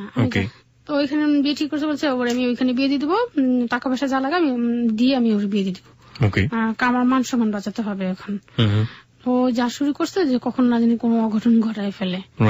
যখন আমার আবার বিয়ে দিয়ে দিবে তখন ও বললো যে না আমি বিয়ে করব। মানে আমার বিয়ের ব্যাপারে যখন আলোচনা হচ্ছে তখন আমি আমার বোনের জামাইদের বলি, দুলাভাইদের বলি, বড় 2টো বোন আছে, বোনদের কাছে বলছি যে আপু আমি যদি ওর দিয়ে সুখী হই তাহলে তো কার কি সমস্যা, ও অনেক ভালো, তারপরে আমাকে অনেক লাভ করে, নদীদের সাথে সাথে আসে। হ্যাঁ বলি নাই, আমাকে অনেক লাভ করে, আর ওকে পেলে আমি সুখী হব। তা আমি সুখী হলে সমস্যা কি, যেখানে বিয়ে দিল সেখানে আমি সুখী না হতে পারলাম তাহলে তো প্রবলেম। তো আমার বোনেরা বললো যে দেখ আব্বা রাজি না, তো আমরা কি বলবো। তো আমি আমার দুলাভাইদের কাছে বললাম, দুলাভাইয়ের অনেক আদর করতো, তারা আমাকে ছোট বোনের মতো দেখতো। তো তাদের কাছে বললাম যে দুলাভাই আপনারা কি করবেন আমি জানি না। তো মেজি দুলাভাইয়ের হাতে দিলাম, দুলাভাই আমি আমার হাত ছাড়বো না, আপনি বলেন যে আমাদের এই প্রবলেমটা সলভ করে দিবেন আপনি। তবে দুলাভাইকে রিকোয়েস্ট করার জন্য আমার আম্মাই বলছিল যে দেখ তোর দুলাভাইদের বলে ওরা যদি বলে তাহলে তোর আব্বা রাজি হবে। আচ্ছা আচ্ছা। তখন আমি যাই দুলাভাইদের বললাম আর কি। আর তখন আমি দেখতে সুন্দর না, তখন তো আমি কালো ছিলাম বা চেহারা তেমন একটা ভালো ছিল না। মাও চিন্তা করলো বা আমিও চিন্তা করলাম যে এখন এই যে একটা দুর্নাম ছড়াইলো গ্রাম এলাকা, এখন হয়তো আর ভালো জায়গায় বিয়ে হবে না, আর ওকে আমি ভালোবাসি, এটা আমার মার ধারণা ছিল। আমি চিন্তা করতাম যে ওকে আমি লাভ করে আমি ওকে বিয়ে করবো, আর ও যদি না পাই তাহলে আমি আত্মহত্যা করবো। তবে আমার দুলাভাইরা আমার আব্বার কাছে বলে অনেক বুঝিয়ে তো আমাদের বিয়ে কাজটা শেষ করে। বিয়ে হয়ে গেল আপনাদের? হ্যাঁ। দাঁড়ান। কিন্তু এখানে প্রশ্ন হচ্ছে যে আমি গল্পটা শুনছিলাম বলে আমার কাছে ভালো লেগেছে, কিন্তু আপনার তখন বয়স কত? 7 উঠেছেন, তার মানে আপনার বয়স হচ্ছে 12 বছর। বিয়ের বয়স তো হয়নি। ইভেন আপনি প্রকৃতিগত ভাবেও সেই সময়টাতে একটা মানুষের সাথে ঘর সংসার করার মতো। বলি যে আমি আমাদের বংশের ধরা যায় সবারই স্বাস্থ্য ভালো, লম্বা সবাই, তো আমি ওরকম লম্বা ছিলাম অনেক, আমাদের তখন স্বাস্থ্য ছিল অনেক। যাই হোক, কিন্তু বয়সের দিক থেকে আপনি ম্যাচিউর ছিলেন না। প্রথম কথা হচ্ছে এটা মাত্র 13 বছর বয়স। প্রেম করেছেন, ভালোবেসেছেন, সেটা মনের দিক থেকে প্রথম একটা মানুষ আপনার জীবনে এসছে, এবং তার জীবনে আপনি প্রথম ছিলেন কিনা সেটাও আপনি নিশ্চিত নন। ওই সময়টা থেকে আপনি নিশ্চিত ছিলেন যে তার জীবনে আপনি প্রথম, এবং আমরা ধরে নিতে। হ্যাঁ, আমি জানতাম যে ও আমাকে ফার্স্ট লাভ করে, ও ফার্স্ট এবং লাস্ট আমি ওর জীবনে, আমার জীবনে ও ফার্স্ট এবং লাস্ট। আচ্ছা, ভালোবাসার কোনো কমতি ওই ছেলেটার দিক থেকে সাবিনার জন্য ছিল না, কারণ ও যে অ্যাটিটিউড গুলো করছে সেগুলো কিন্তু বারবারই ফোকাস করে যে ও অনেক বেশি ভালোবাসে সাবিনাকে। কিন্তু এই বয়সে বিয়ে দিয়ে দেওয়াটা আদৌ উচিত হয়েছে কিনা, এটা হচ্ছে আমার প্রথম প্রশ্ন, যদি পরিবারের দিক থেকেই বলি। কারণটা হচ্ছে যখন রাজি হয়ে গেল ছেলেটার সাথে সাবিনার বিয়ে দিয়ে দিবে, তখন ফ্যামিলি দুজনকে ডেকে নিয়ে এসে বা দুটো ফ্যামিলিকে একত্র করে সাবিনার ফ্যামিলি কি তাদেরকে বোঝাতে সক্ষম হতো না যে মেয়েটা এখন ছোট, অন্তত সে 18 বছর বয়স হোক, আর একটু লেখাপড়া করুক, তারপরে বিয়ে দিয়ে দিই? চেয়েছিল আমার আব্বা, বলছে যে তোমার ফ্যামিলি থেকে কে আছে, তোমার ফ্যামিলি কে আনো, তোমার বাবা মাকে আনো। তবে মাঝখানে ওর মামা এসে আমাকে দেখে গিয়েছিল। আচ্ছা। হ্যাঁ, তারপরে ওর ফ্যামিলি থেকে, মানে মামা এসে দেখে যাওয়ার পরে ফ্যামিলি থেকে ও কিছু জানতো আর কি। তো ও বলতো কি আমার মামা এসে দেখে গেছে, আমার মামার চয়েস ফার্স্ট এবং লাস্ট চয়েস, আমার বাবা মা খুব বৃদ্ধ, আমি যা বলি তাই শুনবে, আর তাদেরকে আনা সম্ভব না, আপনার বিয়ে পড়ানোর কোনো প্রবলেম হবে না। না, বিয়ে পড়ানোর আগে যেটা আপনার বাবা কি এটা বলেছিল যে বিয়েটা আরো পরে হোক, আমরা ফ্যামিলিগত ভাবে এটাকে ইয়ে করে রাখি? না, এক্ষেত্রে আমার বাবার অ্যাকচুয়ালি কোনো ধরনের নিয়ত ছিলই না। প্লাস তখনও যেদিনও বিয়ে হয় ওই দিন পর্যন্ত আমার আব্বা রাজি ছিল না। ওই দিনও চিলেচিলি করছে আমার মেয়েকে আমি মেরে ফেলবো, তো আমি বিয়ে দিব না, মেয়ে ফেলবো তখন বিয়ে দিব না, আমার মেয়েকে আমি বিয়ে দিব না, আমার মেয়ে ছোট, ওকে আমি পছন্দ করি না, ওর আমার ভালো লাগে না। যখন বিয়ের কাজটা শেষ হয় তারপর পর্যন্ত আমার আব্বা চিল গেছে, মেয়ে বাড়িতে সবাই চিল গেছে, বলছে যে আমার ওরা পছন্দ না, ওর কাছে আমি বিয়ে দিব না। আপনার বাবা কি ওনার ফ্যামিলিতে গিয়ে ময়মনসিংহ গিয়ে দেখে এসেছিল ছেলেটা কি আছে না? ওর মামা আসছিল দেখতে, তখন আমার আব্বাও আবার আমার বিয়ের আগে ওরা যাই দেখে, ওদের ফ্যামিলি দেখে আসছে। তো আপনার বাবা কি বলেছিল ফ্যামিলি সম্পর্কে? তখন বলেছিল যে ওর ফ্যামিলিতে নর্মাল আর কি, নর্মাল বলতে কি অবস্থা মোটামুটি ভালো, বলেছে যে না খুব খারাপ না আবার খুব ভালো না। আচ্ছা, বাবা রাজি ছিল না কোনোভাবেই, কিন্তু আপনার দুলা ভাই, আপনি এবং আপনার মা সবাই মিলে? মেনলি হচ্ছে যে আমার বাবা চাচ্ছিল না যে আমাকে ঢাকার বাইরে বিয়ে দিবে, চাচ্ছিল না এটা। প্লাস ওরে আমার আব্বু পছন্দ করতো না, যেহেতু অনেক দিন পর্যন্ত আমাদের বাড়িতে ছিল, ওর চলাফেরা সবকিছু লক্ষ্য করছে। সেটা ঠিক আছে, যদি ওখানে একটা ভালো পাত্র থাকতো তাহলে তখন বাবা রাজি হয়ে যেত, কিন্তু আমার প্রসঙ্গটা হচ্ছে যে বয়সটাই তো বিয়ের না, এত ছোট বয়সে কেন বিয়ে দিবে? আপনার বোনের গুলোর ক্ষেত্রে কি হয়েছে? হ্যাঁ, এরকমই হয়েছে, ক্লাস 6-7 পড়ে অবস্থায় বিয়ে দিয়ে দিয়েছে। আমার বোনদের বা আমাদের এলাকাতে এরকমই হয়, বাল্য বিবাহটা বেশি প্রচলিত। একটু বড় হলে ভাবে মেয়েরা যদি কোনো কিছু করে ফেলে, কারোর সাথে রিলেশন হয়, মান সম্মানের ব্যাপার, মেয়েরা তাড়াতাড়ি বিয়ে দিয়ে দেয়। সোশ্যাল রিয়েলিটি এখানে ফোকাস হচ্ছে, প্রিয় শ্রোতা, যা বাস্তবে ঘটে তাই। আমরা চাইলেই মন গড়া বয়স বানিয়ে নিয়ে 18 বছর বানাতে পারবো না ওকে। ওর বয়স 13 বছর বা 12 বছর ওর বিয়ে হয়েছে, এটাই সত্য, এটাই জীবনের গল্প, এবং আপনাকে এটাই মেনে নিতে হবে। তারপর আমার আব্বু তো বিয়ের পর পর্যন্ত রাগারাগি করলো। ও যে বাসায় লজিং থাকতো ওই বাসা থেকে ওরা বরযাত্রী আসলো আমাদের বাড়িতে, আমাদের বাসা থেকে বরযাত্রীরা আমাকে ওই বাসায় নিয়ে গেছে। আচ্ছা, ওদের বাড়িতে নিয়ে গেছে। ওদের বাড়ি কোনটা? মানে ওই যে আরেক পাড়া আমাদের, যেখানে লজিং থাকতো। হ্যাঁ, যেখানে লজিং থাকতো ওখানে আপনাকে নিয়ে যাচ্ছে? হ্যাঁ, ওইখানে নিয়ে গেছে। ওই বাড়ি থেকে বরযাত্রী আসছে, আমাদের বাড়িতে বিয়ে হয়েছে, তারপরে আবার বরযাত্রীরা আবার আমাকে নিয়ে গেছে তাদের ওই লজিং থাকার বাড়িতে। হ্যাঁ, লজিং থাকার বাড়িতে। ব্যাপারটা কেমন হয়ে গেল না যে লজিং বাড়িতে? তারা খুব মজার মানুষ ছিল, তারা খুব এনজয় করছে বিয়েটাকে, তারা ডান্স করছে অনেক, করে নিয়ে অনেক মজা করছে, যে ও এমন মজা করছে যে ও ওই বাড়ির ছেলে। আচ্ছা, তবে আমাদের বাড়িতে ছিল শোক, যে মনে হয়েছে যে কেউ মারা গেছে, যেরকম শোকের একটা ইয়া ছিল, কারণ আমার আব্বা রাগারাগি করছে অনেক, আব্দি মেনে নিতে চায় না, আর আমার আব্বার মতের বাইরে হয়েছে বিয়েটা। আর আমার দুলাভাইরা তখন বলছিল, আমার আব্বা রাজি হইতে বাধ্য হয়েছে এই জন্য যে বলছে যদি আপনি রাজি না হন তাহলে আপনার ওই 2 মেয়ে আপনি রেখে দেন, আমরা চলে যাই। আপনি যদি আমাদের কথার কোনো গুরুত্ব না দেন তাহলে আপনার মেয়ে আপনি রেখে দেন, আমরা চলে যাই। দুলাভাই? হ্যাঁ, দুলাভাই বলছে ওকে। এই কথা, যার কারণে আব্বা মানে সে চিন্তা করেছে যে ওর জন্য এখন আমার এই মেয়েদের জীবনটা নষ্ট করব। পরে আর আব্বা রাজি হয়েছে, রাজি হওয়া মানে কি, তারপর আব্বা রাজি না, মানে যাও মানে একটু সম্মতি দিয়েছে, সম্মতি না হলে তো আর বিয়েটা হয়েছে না, তো হয়েছে। হওয়ার পর আমার আব্বা খুশি না, আমার আব্বা বিদায় দিতে চাইলো না। ওদের বাড়িতে আমাকে নিল, ওইখানে বাসর ঘরে ওরা রজনীগন্ধা ফুল দিয়ে বাসর ঘরটা সাজালো। লজিং যে বাড়িতে ছিলেন ওই বাড়িতে বাসর ঘর? হ্যাঁ, অদ্ভুত। ওকে। ফুল দিয়ে সুন্দর করে বাসর ঘরটা সাজাইছে ওই বাড়ির ছেলেরাই। তারা ওই বাড়িতে টিম এসে ওরা নাচলো, ডান্স করলো, অনেক মজা করলো, আর খুব ভালো লাগলো। মনে হয়েছে যে আসলে আমার বিয়েটা আমার সার্থক হয়েছে। ওকে, ইউ ফিল টু গুড। আপনার খুব ভালো লাগছে, বুঝতে পারছি আমরা, আপনার মুখের হাসি দেখে বুঝতে পারছি যে আসলে যা চেয়েছিলেন ওই সময়টাতে, যেটার জন্য জীবনই রাখা যাবে না, সেরকম একটা ঘটনা ঘটে গেল। লাইফটা মানে সার্থক। তারপরে ওরা চলে গেল, সবাই চলে গেল, আমি বসে আছি, আমাকে রুমে দেওয়া হলো, আমি রুমে বসে আছি, ও আসবে। আসলো, আসার পরে রুমে ঢুকেই আমাকে বলে, তোমার আম্মা আমাকে টাকা দিবে বলছিল, আমাকে টাকা দিল না কেন? আমার হাতে টাকা নাই, আমি বিয়ে করছি, আমার হাতে টাকা না, আমাকে টাকা দিল না কেন? এটা কি ঠিক হয়েছে? আমার সাথে ছিটারি করলো প্রথম দিনই। আমি বললাম, আপনি কিসের টাকা চাচ্ছেন? কিসের টাকা দিবে আপনাকে? আমি বিয়ে করছি, আমার হাতে টাকা নেই, তারা জানে না, আমাকে টাকা দিবে না। What a slap. ওকে, মনে হলো যে এতক্ষণ কই ছিলাম আর এখন কই পড়লাম, ঠাস করে গালে একটা চড় অতর্কিত ভাবে, ঠিক এরকম একটা ফিল। দাঁড়ান, আমি তো ভাবছিলাম যে এত কষ্টের পরে যে ছেলে আপনাকে পেলো বা যে ছেলেটাকে আপনি পেলেন, অদ্ভুত সুন্দর একটা বাসরাতের গল্প আমরা শুনতে যাব, ঠিক দরজাটা বন্ধ করেই যা বললো তাতে মোটামুটি স্ল্যাব ছাড়া আর কিছু না। ওকে, তারপরে আমি বললাম, আপনারা কি কিসের টাকা দিবে? বলো, তোমার আম্মা আমাকে টাকা না দিলে, আমার হাতে টাকা নেই, আমি বিয়ে করবি কি দিয়ে? আপনার কাছে টাকা নেই সেটা আমার আম্মা কি করে জানবে আপনার কাছে টাকা নেই? হ্যাঁ, আমাকে টাকা দিবে বলছে, আমার সাথে সিটারি করলো ফার্স্ট রাতেই। আমি তো তখন মানে অবাক যে আয়শা, যে এতদিন পর্যন্ত আমাদের রিলেশন ছিল, যেখানে আমাদের কোনো ফিজিক্যাল রিলেশন হয়নি, যা আমরা অনুভব করছি, হয়তো রাত্রেবেলা দেখা হতো, দুজন বসে থাকতাম, অতটুকু ছিল।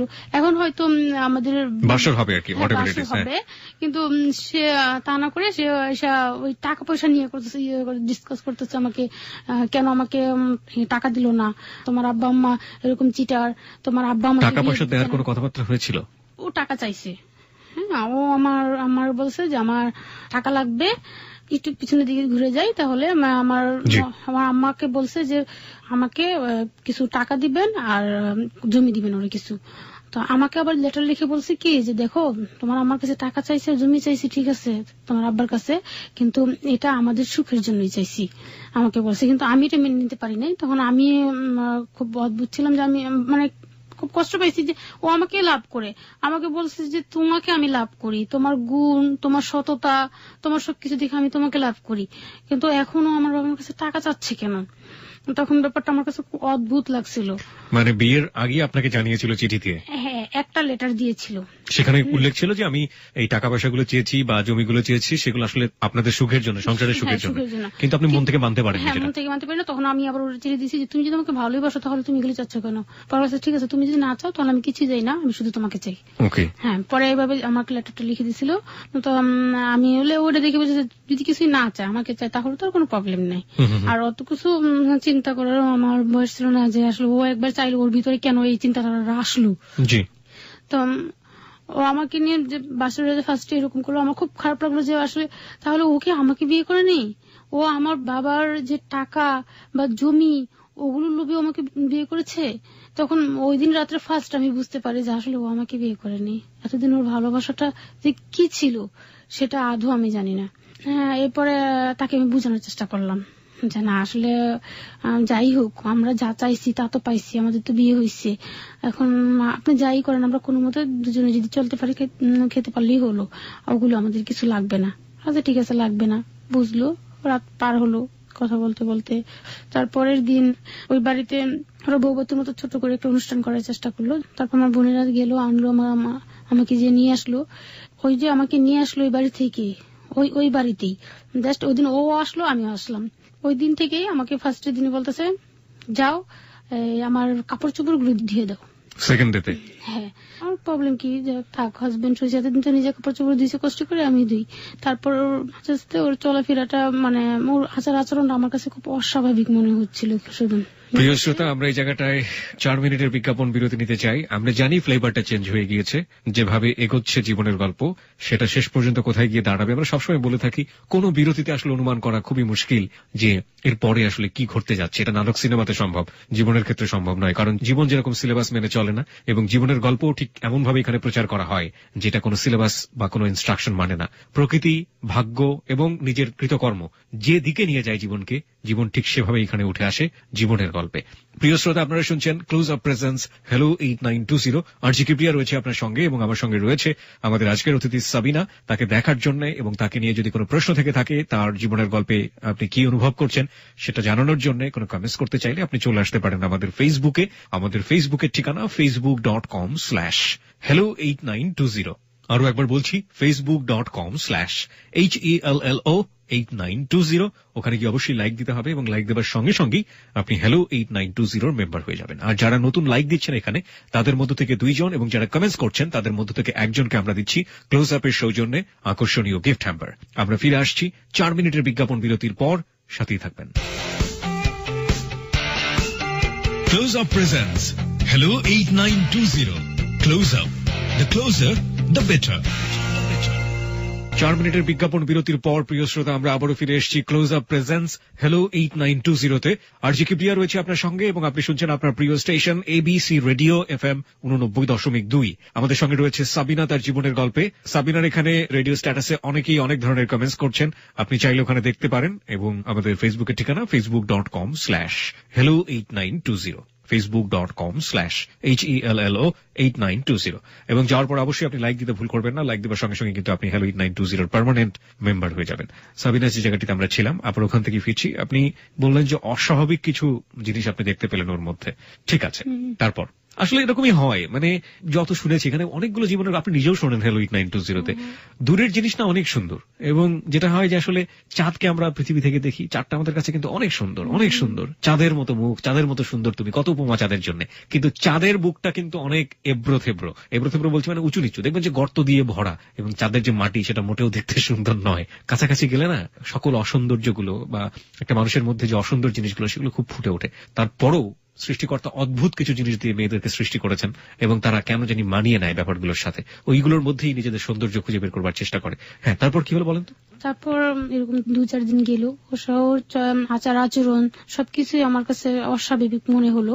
আমি ওকে বুঝাতাম যে আসলে আমরা যে জন্য ভালোবাসছি, নিজেরা সুখী হওয়ার জন্য, সেটাই আমাদের মেন। টাকা পয়সা কিছু না, আমি তোমার কাছে টাকা পয়সা শাড়ি গয়না কিচ্ছু চাই না, শুধু তোমার ভালোবাসাটা চাই। তুমি আমার একটু ভালোবাসো, আমাকে কষ্ট দিও না, কষ্ট দিয়ে আঘাত দিয়ে কথা বলো না।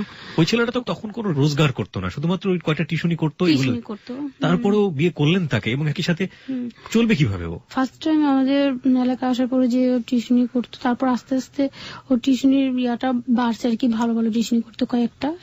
তাও বলা যায় যে তখন 300-400 টাকা দিত পার টিউশনিতে। হ্যাঁ, তো ও বলতো যে আমি যা পাই তা দিয়ে আমরা অনেক ভালো চলতে পারবো, প্রতিদিন একটা করে মুরগি খেলো আমাদের কমবে না, টাকা শেষ হবে না। আর আমাকে এইভাবে বুঝাইতো, আমি বুঝতাম। আর লজিং এর বাড়িতে গিয়ে আপনি থাকছেন, আপনার খারাপ লাগছে না? না, লজিং বাড়িতে থাকি না। ওই সেকেন্ড দিন যখন আমার বোনেরা যে আমাকে নিয়ে আসলো বউবতে পরে, এরপর থেকে আর তো ওই বাসায় যাই না, যাওয়া হয়নি। ওকে, ওই বাসায় যাই না, কারণ আমার লজিং বাড়িতে দিবে, এটা কেমন দেখায় না, সেটাই। দেখা গেল যে ওই বাড়িতে রাত্রে পড়াইয়া আবার চলে আসতো আপনাদের এখানে, আমাদের এখানে চলে আসতো। তো আমি আবার ওর জন্য ভাত তরকারি সব রেখে দিতাম, মাছ মাংস যাই রান্না হতো, আমি চেষ্টা করতাম যে আমি নিজে না খাইলে ওর একটু খাওয়ানোর জন্য। ও আমাকে এসে জিজ্ঞেস করতো তুমি খাইছো? আমি বলছি হ্যাঁ খাইছি, আপনার চেয়ে বেশি খাইছি। বিয়ের পরে তখন তুমি থেকে আপনি হয়ে গেল। বিয়ের পরে তুমি থেকে আপনি হয়ে গেল? হ্যাঁ। কেন? তখন বললো তুমি আমাকে তুমি তুমি করে বলবা না, এতে বেয়াদব মনে হয়, আপনি আপনি বলবা, এটার মধ্যে সম্মান থাকবে। এটা কি আপনার হাজবেন্ড আপনাকে বলছে, মিলন আপনাকে বলছে?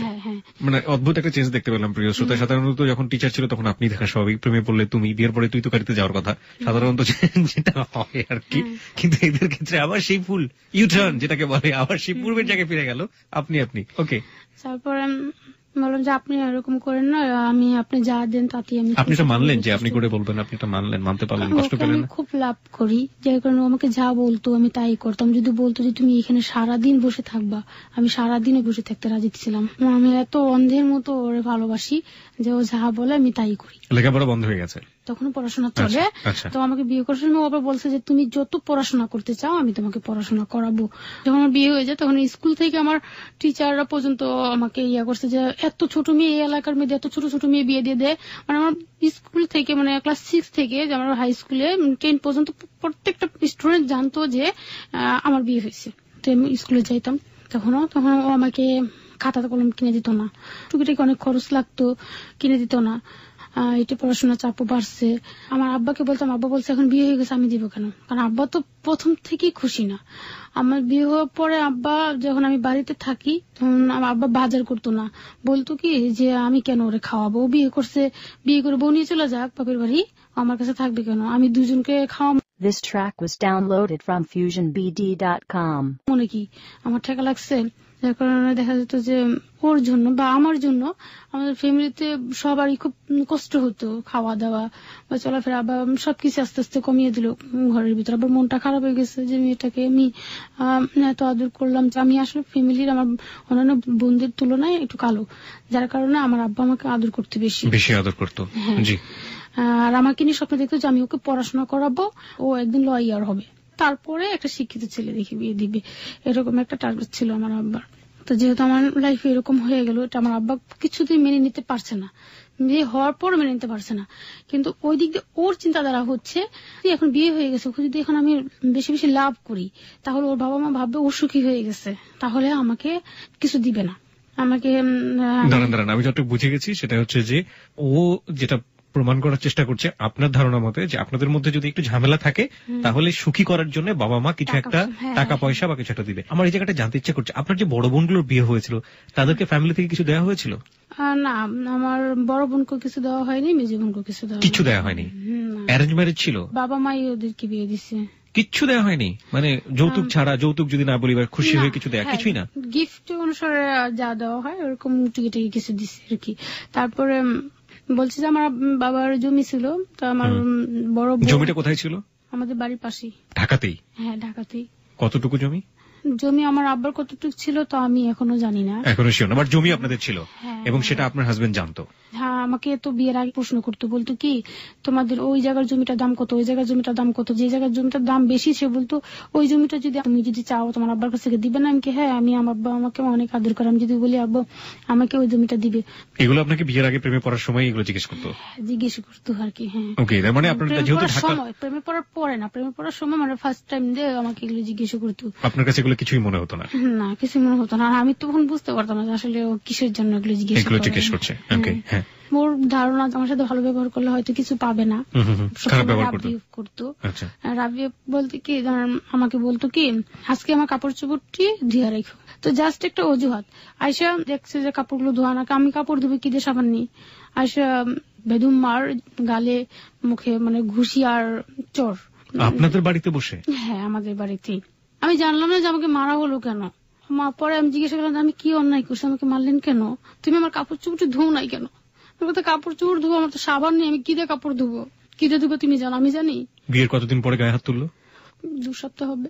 বিয়ের 2 সপ্তাহ পরে গায়ে হাত তুললো? হ্যাঁ, মারার পর আমি খুব অসুস্থ হয়ে গেছি, যে আমি মানে গালে বা যে কানের এখানে মারছে, তো আমার কানগুলো খুব একদম ইয়ে হয়ে আসলে যে আমি 3-4 দিন আমার গানে কিচ্ছু শুনি নাই। তারপর ডাক্তার কাছে। আপনার বাবা মা কি করলো এই সময়টাতে? গায়ের সাথে সাথে আমার জ্বর এসে পড়ছে, আম্মাকে বললাম, ও আমাকে এখানে চড় দিচ্ছে, আমি কানে ব্যথা পাইছি, সাথে সাথে গায়ে জ্বর এসে পড়ছে, আমি মার খেয়ে। তারপরে আমার কাছে টাকা ছিল কিছু, আম্মা বলছে ডাক্তার কাছে যা, ঠিক হয়ে যাবে। মানে তখন মারার 3 দিন পরে ডাক্তার কাছে গেছি, তখন পর্যন্ত আমার গায়ে জ্বর একসাথে শুয়ে থাকতো, কিছু বলতো না।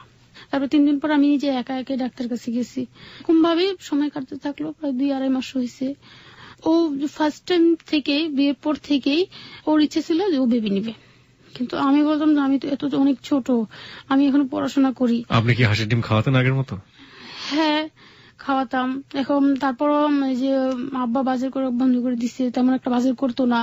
সবার পরে ভাত খেতে বসাতাম, তরকারি উঠায় রাখতাম ওর জন্য, খেতে বসতো। তখন যে ডিম তেলে ভেজে না ওরে ভাত দিতাম। আমি যতটা পারতাম আমি ওরে খাওয়ানোর চেষ্টা ডিম করতাম। শব্দটা এখানে বারবার আসছে প্রিয় শ্রোতা। এই ডিমটা আসলে সিম্বল অফ লাভ। আমরা কেন বলছি, কারণ আপনি প্রথম থেকে শুনলে বুঝতে পারবেন যে ডিমের সাথে অদ্ভুত সম্পর্ক, অদ্ভুত ভালো লাগার একটা সম্পর্ক জড়িয়ে আছে, এবং এটা হয়তো কিছুই না কারো কারো কাছে, বাট ওর জায়গাটা থেকে, ওদের ফ্যামিলি জায়গাটা থেকে এটা অনেক বড় কিছু ছিল। আর আমার দাদি বলতো যে হাঁসের ডিম খাইতে পারি না ওর জন্য, ও শুধু জামাইরে খাওয়ায়, ও জামাইরে এত পরিমাণে খাওয়ায়, মানে আমি যা পাইতাম ওর জন্য রেখে দিতাম, নিজে না খেয়েও আমি রেখে দিতাম, বলতাম কি আমি ওরা বলতাম আমি খাইছি, আপনি খান, আমি খেয়েছি, খান। এবং সবার শেষে খাবার দিতেন এই কারণে যাতে ও আরামসে খেতে পারে। হ্যাঁ, আরামসে খেতে পারে, এক্সট্রা ভাবে ওর জন্য তরকারি উঠায় রাখতাম, আর সবার শেষে দিতাম, আর না তো সবার আগে খাওয়াতাম ওরে, যাতে কেউ দেখে যাতে কোনো প্রকার কোনো ইয়ে না বলতে পারে। কিন্তু সবাই বুঝতো যে ওরে কেন এক্সট্রা ভাবে খেতে দিই, কিন্তু বুঝলেও কিন্তু আমি চাইতাম যে ও আমাকে যেন ওরকম টর্চার না করে, আমার প্রতি যেন খুশি থাকে, আমাকে যেন আগের মতো লাভ করে। তো ওর চিন্তাধারা ছিল যে আমি যদি এখনই বেবি নিয়ে ফেলি, আমার বাবা 2-2.5 মাস হয়ে গেছে, এখন পর্যন্ত আমার বাবার মন খুশি করতে পারে নাই, ও মানে ওর অত্যাচার বাড়াচ্ছে। ওর চিন্তাধারা যে আমার উপর অত্যাচার করলে আমার বাবা হয়তো আমাকে কিছু দিবে, ওকে কিছু দিবে, যে নাও 2-4 লাখ টাকা নিয়ে তুমি একটা ব্যবসা বাণিজ্য করো, আমার মেয়েকে এরকম করো না, ভালোভাবে রাখো। ওর ধারণা ছিল ওরকম। 2-3 মাস চেষ্টা করার পরও যখন পারলো না ইয়া করার জন্য, তুমি ফার্স্টে থেকে ধারণা আমি একটা বেবি নিয়ে নিবো। বেবি নিয়ে নিলে তারপরে চিন্তা করবে যে আমার মেয়ের বাচ্চা, এখন যদি ও চলে যায়, মেয়েকেও পালতে হবে, মেয়ের বাচ্চাও পালতে হবে। এখন যদি আমি ওরে ফালায় রেখে যাই তাহলে ও পড়াশোনা করবে, সমস্যা নেই, ওরে পালতে পারবো রাখবো। কিন্তু বাবু থাকলে তখন চিন্তা করবে যে বাবু সহ আমার মেয়েটাকে কোথায় বিয়ে দিব, আর মেয়ের তো বয়স কম, এই জন্যই বাবু নিবে। হ্যাঁ, ওই জন্য সে বাবু নিবে। তারপরে সে বাবু অলরেডি নিছে। তো আমি তো ছোট ছিলাম যে আসলে যে বেবি না নেওয়ার জন্য কি কি করতে আমি কিছুই বুঝতাম না। By the way, this is very important point. আপনাকে যখন বিয়েটা দিল আপনার বাবা মা, আপনি তো খুবই অল্প বয়স্ক ছিলেন। এই যে বিয়ের পরে যে স্বামী স্ত্রীর মধ্যে যে ব্যাপারগুলো খুবই জরুরি বিষয়, এগুলো সম্পর্কে আপনাকে কেউ কিছু বলেছিল, কোনো জ্ঞান দিয়েছিল? কেউ কিছু বলেনি। বিয়ের সময় সাধারণত যারা ভাবি থাকে, দাদি থাকে, তারা বলে দেয় এই সমস্যা হতে পারে, কিন্তু যেহেতু আমাদের রিলেশন ছিল আগে, সবার ধারণা মানে এই সম্পর্কে আগে অভিজ্ঞ, হ্যাঁ, কিন্তু আসলে কিছুই জানতাম না আমি। তো আপনার হাজবেন্ডও কিছু বলতো না? পরে আমি প্রেগনেন্ট হলাম। প্রেগনেন্ট হওয়ার পরে আমি বললাম যে আসলে আমি প্রেগনেন্ট হয়ে গেলাম কিভাবে, আর আমি তো বাবু নিব না, এখন আমার তো বয়স কম, আমি পড়াশোনা করি, আমি স্কুলে যাব কিভাবে? আমি তো স্কুলে গেলে এখন আমাকে স্যাররাও আমাকে নিয়ে দুষ্টামি করবে, কারণ আমি স্যারদের সাথে অনেক দুষ্টামি করতাম। হাই স্কুলে উঠছে তখন স্যারদের সাথে অনেক দুষ্টামি করতাম। একটা মেয়ে দুষ্টামি করতেই পারে, এটা খুবই স্বাভাবিক। দুষ্টামি বলতে কি জাস্ট এমনি দুষ্টামি করতাম ক্লাসে গেলে। তো স্যারও বলতো এই কি বললি দাঁড়া বলে একটা বাড়ি দিত। মাথায় ব্যান্ড পরে আসলে দাঁড় করায় মাথায় যদি কাপড় দিতাম, কাপড়টা সরাই ব্যান্ডের বাড়ি দিয়ে ব্যান্ড ভেঙে ফেলতো, দুষ্টামি করতো আর কি। স্যাররা আমাকে সবাই চিনে। অনেক স্টুডেন্ট আছে যে পিছনে বসে থাকে, স্যাররা চিনেই না, কিন্তু আমাকে স্যাররা চিনতো। তা আমি এখন প্রেগনেন্ট হয়ে গেছি, আমি যদি এখন এই স্কুলে যাই, তো স্কুলে গেলে স্যাররা আমাকে বলবে কি রে, দুষ্টামি করবে। মানে আমার নিজেকে খুব লজ্জা লাগছিল যে আমি কিভাবে স্কুলে যাব। কিন্তু ব্যাপারটা আমি মানে একদম লুকায় রাখলাম। লুকায় রেখে আমি স্কুলে গেলাম। দেখা গেল যে এক সময় যে এমন একটা সময় হয় মহিলাদের, যে সময়টা লুকায় রাখা যায় না, কোনোভাবেই সম্ভব নয়। হ্যাঁ, যখন আমি আমার পেটটা অনেক বড় হয়ে আসলো, তখন তো সবাই বুঝতে পারছে যে তুই কি প্রেগনেন্ট আমাকে জিজ্ঞাসা করে। তখন ওরা বলছে যে আসলে এই বেবিটা নেওয়া আমাদের এখন ঠিক না। এটা কয় মাস পরের ঘটনা? সাধারণত আপনি যখন বলছেন যখন বোঝা যায়, তখন তো এটা লম্বা সময় পরে, 3 থেকে 4 মাস 5 মাস। হ্যাঁ, ও কনসেপ্ট হচ্ছে আমার বিয়ের 1 মাসের মধ্যেই। আচ্ছা, ঠিক আছে। না, আপনি বলছেন যে আপনাকে যখন দেখে বোঝা যাচ্ছে, এটা কয় মাস পরে? কনসেপ্ট করার কত মাস পরে? এটা বোঝা যাচ্ছে 2.5 মাস পরে। 2.5 মাস পরে বোঝা যাচ্ছে। ওকে, তখন কি আপনার ফ্যামিলিকে আপনি বলেছিলেন যে এটা কনসেপ্ট করেছেন বা এরকম কিছু? তো ফ্যামিলি থেকে কি বলেছে? আমার আম্মাকে বলেছি। তো আমার আম্মা বলতেছে যে না, এখন তুই এত তাড়াতাড়ি বাবু নিবি, তো বয়স কম, পড়াশোনা করোস, মনে হয় এটা ওয়াশ করে ফেললে ভালো হয়। তো ওরা আমি বললাম, কারণ ওরা তো জানাতে হবে আমার। তো ওরা বলার পরে বলতেছে যে না, তোমার মা একটা ভুল ডিসিশন দিচ্ছে তোমাকে, তুমি এটা ওয়াশ করবে না, এটা পাপ, এটা গুনাহ, এটা করা ঠিক না। পরে কি করব বলে কি, এখন ওয়াশ করতে গেলে ভয় দেখালো যে ওয়াশ করতে গেলে অনেক সময় মহিলারা মারা যায়, অনেক ধরনের প্রবলেম হয়। ফার্স্ট বেবির ক্ষেত্রে যে কোনো ধরনের প্রবলেম হতে পারে, রাইট? হ্যাঁ, আর প্রথম বেবি থাক, কিছু করার দরকার নেই। কিন্তু তখনও তো আমি অল্প বয়স, এই সময় আমার বাচ্চা ডেলিভারি হওয়া আমার জন্য রিস্ক। তারপর কিছু করার ছিল না, যেহেতু প্রেগনেন্ট হয়ে গিয়েছিলাম। তারপর স্কুলে যাওয়া বন্ধ করে দিচ্ছি আস্তে আস্তে। কিন্তু পড়াশোনার প্রতি আমার প্রচুর নেশা ছিল। আমি স্কুল যেতাম না, কিন্তু আমি বই বসে বসে বাসায় পড়তাম, আর বলতাম কি বেবি হোক, বেবি হওয়ার পরে আমি যে পরীক্ষা দিব। আমি পড়াশোনা করব। আমি একটু জাস্ট খালি নক করতে চাই, আমি বিশ্বাস করি যে আজকের এই হ্যালো 8920 শুনছো, যে সাবিনা আজকে এখানে এসে জীবনের গল্পটা বলছে, এরকম অনেক সাবিনাই আজকে হ্যালো 8920 শুনছো। আমরা তাদেরকে বলতে চাই যে আমরা বারবারই বলি জীবনের এমন কোন গল্প এখানে প্রচার করা হয় না যেখান থেকে আপনি চাইলে কিছু শিখতে পারবেন না। সেই সব সাবিনাদেরকে বলছি যারা এরকম 10-11 বছর বয়সে কিংবা 12 বছর বয়সে প্রেমে পড়ে গিয়ে একেবারে ঘুমের ট্যাবলেট খাওয়ার মতো অবস্থায় চলে যান, এবং যারা এই ধরনের রিস্কের মধ্যে লাইফকে নিয়ে যাওয়ার সম্ভাবনায় থাকেন, তারা আজকের গল্পটা মনোযোগ দিয়ে শুনুন এবং শুনে আজকে যে জায়গাটায় সাবিনা দাঁড়িয়ে আছে সেটাকে একটু আত্মস্থ করার চেষ্টা করুন, সেটা আপনাদের জন্য মঙ্গল হবে। তারপরে প্রেগনেন্ট হলাম, এরপরে যে ডাক্তারি ট্রিটমেন্ট করাবো ওটা করার মতো ও আমাকে কখনোই ডাক্তার কাছে নিত না, বা এই যে 5 মাস হওয়ার বা 6 মাস হওয়ার পরে যে টিকাগুলো দেওয়া হয় ওই টিকা দেওয়ার জন্য কখনো নিত না। 6 মাস হয়ে গেছে তখন আমার বড় বোন আমাকে ডাক্তার কাছে নিয়ে বরাবর খরচে আমাকে টিকা দেওয়াতো।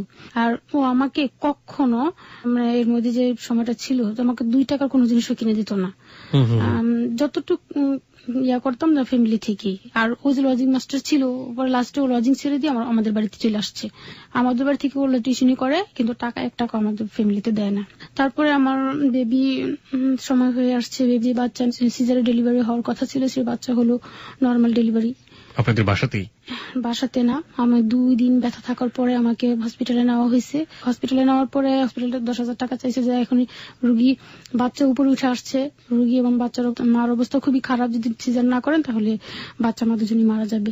কিন্তু ওই মুহূর্তে টাকা ছিল না, তারা টাকা ছাড়া রুগী ধরবে না। তখন আম্মা আমাকে ওইখান থেকে নামিয়ে নিয়ে এসে আর্মি হসপিটালে নিয়ে আসছে। আম্মা বললো যে আমরা ওইখানে টাকার জন্য আমরা সিজার করতে পারি নাই, তখন তারা ওই সিজারের বাচ্চাটাকে তারা নর্মালি ডেলিভারি করালো। আচ্ছা আচ্ছা। তারপরে হওয়ার পরে আমি তখন তো বুঝি না, ডাক্তাররাও তেমন একটা কেয়ার করেনি, কারণ টাকা পয়সা যারা টাকা পয়সা থাকে তাদের ট্রিটমেন্টও ভালো হয়, তো ওরকম ট্রিটমেন্টও হয়নি। বাচ্চাটা যে লং টাইম গর্ভে ছিল, ডেলিভারি হতে পারেনি, যে সিজারের বাচ্চা উপরে উঠে গেছে, বাচ্চাটা খুব গায়ের শরীর একদম নীলা হয়ে গেছে। ডাক্তার বলে স্যার 2 মিনিট থাকলে বাচ্চাটা মারা যেত। তারপর ডেলিভারি হওয়ার সাথে সাথে ওর পিঠে শরীরে থাবড়াইতে থাবড়াইতে ওর নিঃশ্বাস টানাইছে, ব্রেনে প্রচুর আঘাত পাইছে, ডেলিভারি তো হতে কষ্ট হয়েছে। তারপরে বাচ্চা এখন অসুস্থ। কি হলো আপনার, ছেলে না মেয়ে? পরে ছেলে হয়েছে। ছেলে, ওকে। হ্যাঁ, ডাক্তাররা ধারণা করছে যে হয়তো বাচ্চাটা অ্যাবনর্মাল হতে পারে। আমার খুবই খারাপ লাগছে যে আমার একটা বাচ্চা হলো সেটা আবার অ্যাবনর্মাল হবে। আমি আল্লাহর কাছে দোয়া করতাম, আল্লাহ তুমি ওকে সুস্থ রাখো, আর যেরকমই হোক তুমি সুস্থ রাখো, প্রতিবন্ধী করে যেমনই হোক আমার বুকটা যেন ঠান্ডা থাকে। আমি এত কষ্ট করছি, আমার কষ্টটা যেন সাকসেসফুল হয়। কিন্তু তখনও ওর বাড়িতে নিউজটা দেয়নি। আমার আব্বা অনেক বলছে যে আমার মেয়েটাকে এতদিন হয়ে গেছে তোমার বাড়িতে নাও না, তোমাদের বাড়িতে একটু নিয়ে যাও আমার মেয়েকে, মেয়ে তো বিয়ে হয়েছে, শ্বশুর বাড়িতে যেতে ইচ্ছে করে না, তোমার বাড়িতে নেও, একদিনের জন্য নিয়ে ঘুরে নিয়ে এসো। কিন্তু ও কখনো ওর বাড়িতে নেই। ওর ধারণা আমার বাবা যদি ওদের বাড়িতে আমাকে পাঠাইতে পারে তাহলে ওরা আর কিচ্ছু দিবে না। ওর ইচ্ছে হচ্ছে যে আমাকে কিছু দিলে তারপরে ওদের বাড়িতে আমাকে নেবে। বেবি হওয়ার পর বেবিটা অসুস্থ, প্রায় 20 দিন আমরা হসপিটালে ছিলাম। তখন আমার আব্বা বলছে দেখো তোমার বাচ্চারা অসুস্থ, বাবা আমার কাছে দোয়া চাও। বলছে না, আমার বাবা আমার কাছে দোয়া চাইতে হবে না, আমার বাবা এমনি দোয়া করবে আমার জন্য, আমার প্রতি এমনি খুশি আছে। তো বেবিটাকে পরে নিয়ে আসলাম আমরা।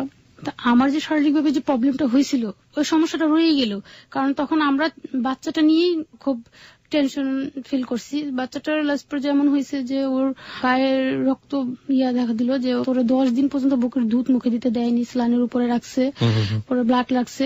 আমার আম্মা সেই ব্লাড দিল, আমার আম্মার ব্লাডের সাথে মিলছে। বলা যায় একটা কথা যে আসলে মানুষ কতটা করুণ নিষ্ঠুর হতে পারে। যখন আমাদের হসপিটালে তখন ও ছিল, আমি ছিলাম আর আমার আম্মা ছিল। যখন ব্লাড রাখবে বলছে তখন ডাক্তার আমাদের বলছে 3 জনকে যাওয়ার জন্য, আমরা টেস্ট করার জন্য। আমরা টেস্ট করতে গেলাম, তখন ও বললো কি যে আমার তো গায়ে রক্ত নেই, আমি রক্ত দেবে কিভাবে, এতটুক বেবিকে একটু রক্ত দিবে। ও বলে কি আমার রক্ত মিললো আমি তো দিতে পারবো না, আমি রক্ত দিলাম বাঁচবো না। তারপর আমার আম্মা রক্ত দিলাম, আমার আম্মা বলেছে আমি যদি মরেও যাই তো আমার মেয়ের সুখের জন্য আমি রক্ত দিয়ে যাবো, আমার মেয়ের বুকটা তো ঠান্ডা থাকবে, ও বেবিটা যদি বাঁচে তো আমি বলতে পারবো আমার মেয়ে যে আমার মা আমার বাচ্চার জন্য কিছু করছে। তারপর আমার মা রক্ত দিছে, তো আলহামদুলিল্লাহ আমার বাবু সুস্থ। প্রথম কথা হচ্ছে ব্লাড দিলে এরকম কিছুই হয় না, বরং ব্লাড দেওয়াটা শরীরের জন্য ভালো। ওকে, পরে আমরা আসা পড়লাম, আমার বাচ্চা সুস্থ হয়ে গেছে। বললাম বাসায় আসার পরে তো বেবি হওয়ার পর বেবির তো বিভিন্ন ধরনের অসুখ বিসুখ এটা থাকে ছোট বাচ্চাদের। যখনই কোনো অসুখ বিসুখ হতো ও ওগুলো ট্রিটমেন্ট করতো না। ও বলতো কি যে না আমি আমার টাকা কেন, তোমার বাপে আমার কি দিছে, তোমার বাচ্চা চিকিৎসা করবো। আমার তো কোনো অসুখ বিসুখ হলে সেটা ট্রিটমেন্ট করবো তো দূরের কথা, ওর নিজের বেবি ট্রিটমেন্ট করতো না। একদিন ঠান্ডা লেগে নিউমোনিয়া হয়েছে, এমন জোরে জোরে শ্বাস নিচ্ছে বাচ্চাটা। আমি বললাম আমার এই যে দেখেন বাবুর তো খুব শ্বাসকষ্ট হচ্ছে, যদি সাথে সাথে ট্রিটমেন্ট না করা হয়, অবহেলা করলে কিন্তু বাচ্চা বাঁচে না, ডাক্তার কাছে নিয়ে যাওয়া দরকার। বলে কি আমারও বলো কি তোমার আব্বার বলো, তুমি তোমার বাপে আমার কি দিচ্ছে। তা আবার আমার আব্বার যাই বললাম যে আব্বা ওর তো অনেক ঠান্ডা, ওর ডাক্তার কাছে নেওয়া দরকার। তোর ছেলের তো স্বাস্থ্যই শুকায় নেই, তো ওর তো কিছু হলে স্বাস্থ্য শুকাতো, আর আমার কেন ঠেকা আমি ডাক্তার কাছে নেবো, যার ছেলে তারা বলো, আমার বলো। বাঁ পার জামাই মোটামুটি ফুটবল খেলছে আপনাদের অবস্থাটা হয়েছে এখন এরকম? হ্যাঁ এরকম হয়েছে। তো আব্বা তো টোটালি ঘরে বাজারই করতো না, বললাম যেটা যে এমন হতো যে বাজার করতো না বলে আমাদের ঘরের চাল ছিল, তখন জমি করতো, ঘরের চালটা ছিল, গরু ছিল, আর আমাদের পুষ্কুনি থেকে যে না কাঁচি আছে না ঘাস কাটার, এই ঘাস কাটার কাঁচি দিয়ে প্রতিদিন শাক উঠায় আনতাম অনেকগুলো করি। এই শাকগুলো বেশি করে রান্না পুষ্কুনির ধার দিয়ে হতো না, পুকুরের ধার দিয়ে হতো। হ্যাঁ রান্না করতাম, সিদ্ধর মতো হতো, তেলও থাকতো না, তেমন হতো। বাবা রাগ করে বাজারই করতো না? হ্যাঁ বাজারই করতো না, করলে খুব কম করতো, অনেক কম। মানে মাছ মাংস তো আনাই একদম টোটালি বন্ধ করেছে, কারণ ওরও পছন্দ করতো না। আমার আব্বা ওকে খাওয়াবেন আপনি?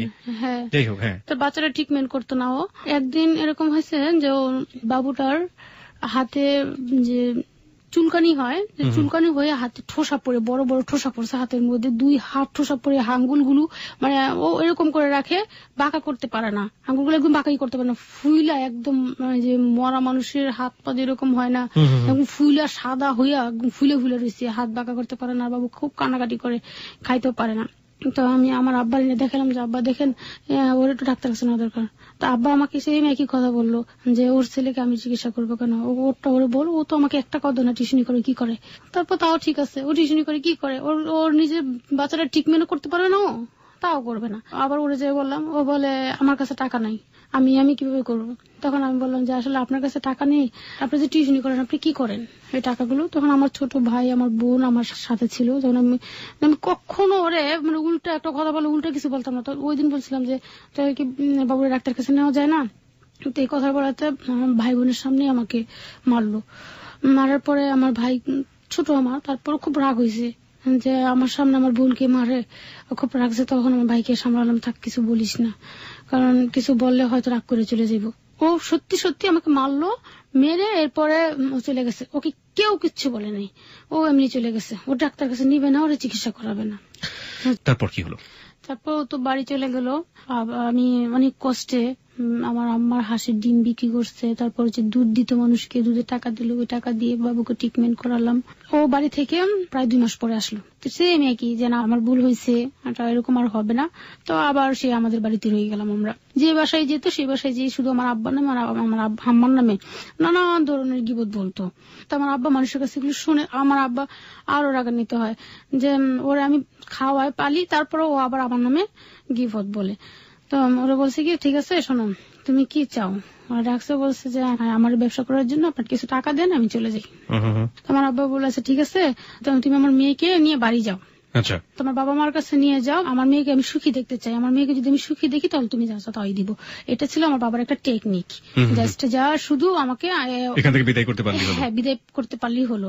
ও ওদের বাড়িতে নিয়ে গেল আমাকে, তখন বেবি তো ভালোই দৌড়তে পারে, কথা বলতে পারে। 2006 যে 7-এ পড়ছে প্রায়।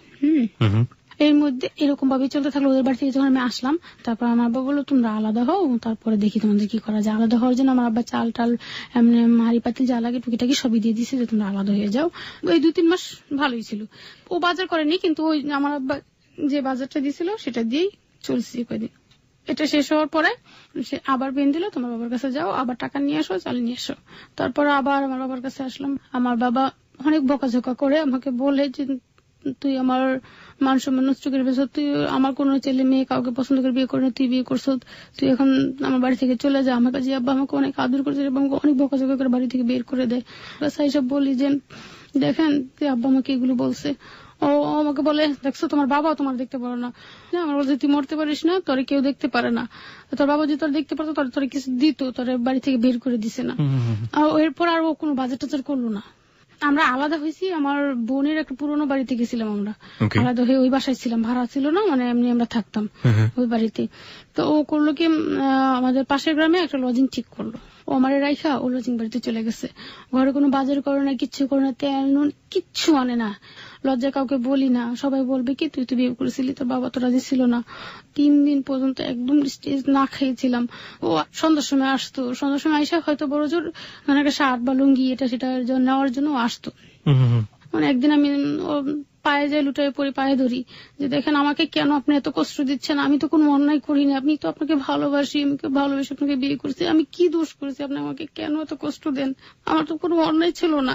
ওই মুহূর্তে ও আমাকে পাটা ঝাড়া মেরে আমাকে পালায় রেখে চলে গেছে। কিন্তু তখন আমার ঘরে কিচ্ছু নেই, আমি কিচ্ছু খেতে পারি না। বেবিটার যে আমি এক প্যাকেট বিস্কিট কিনে খাওয়াবো ওরকম সামর্থ্য তো আমার নাই। আমি নিজেও ঘরে কিছু নাই।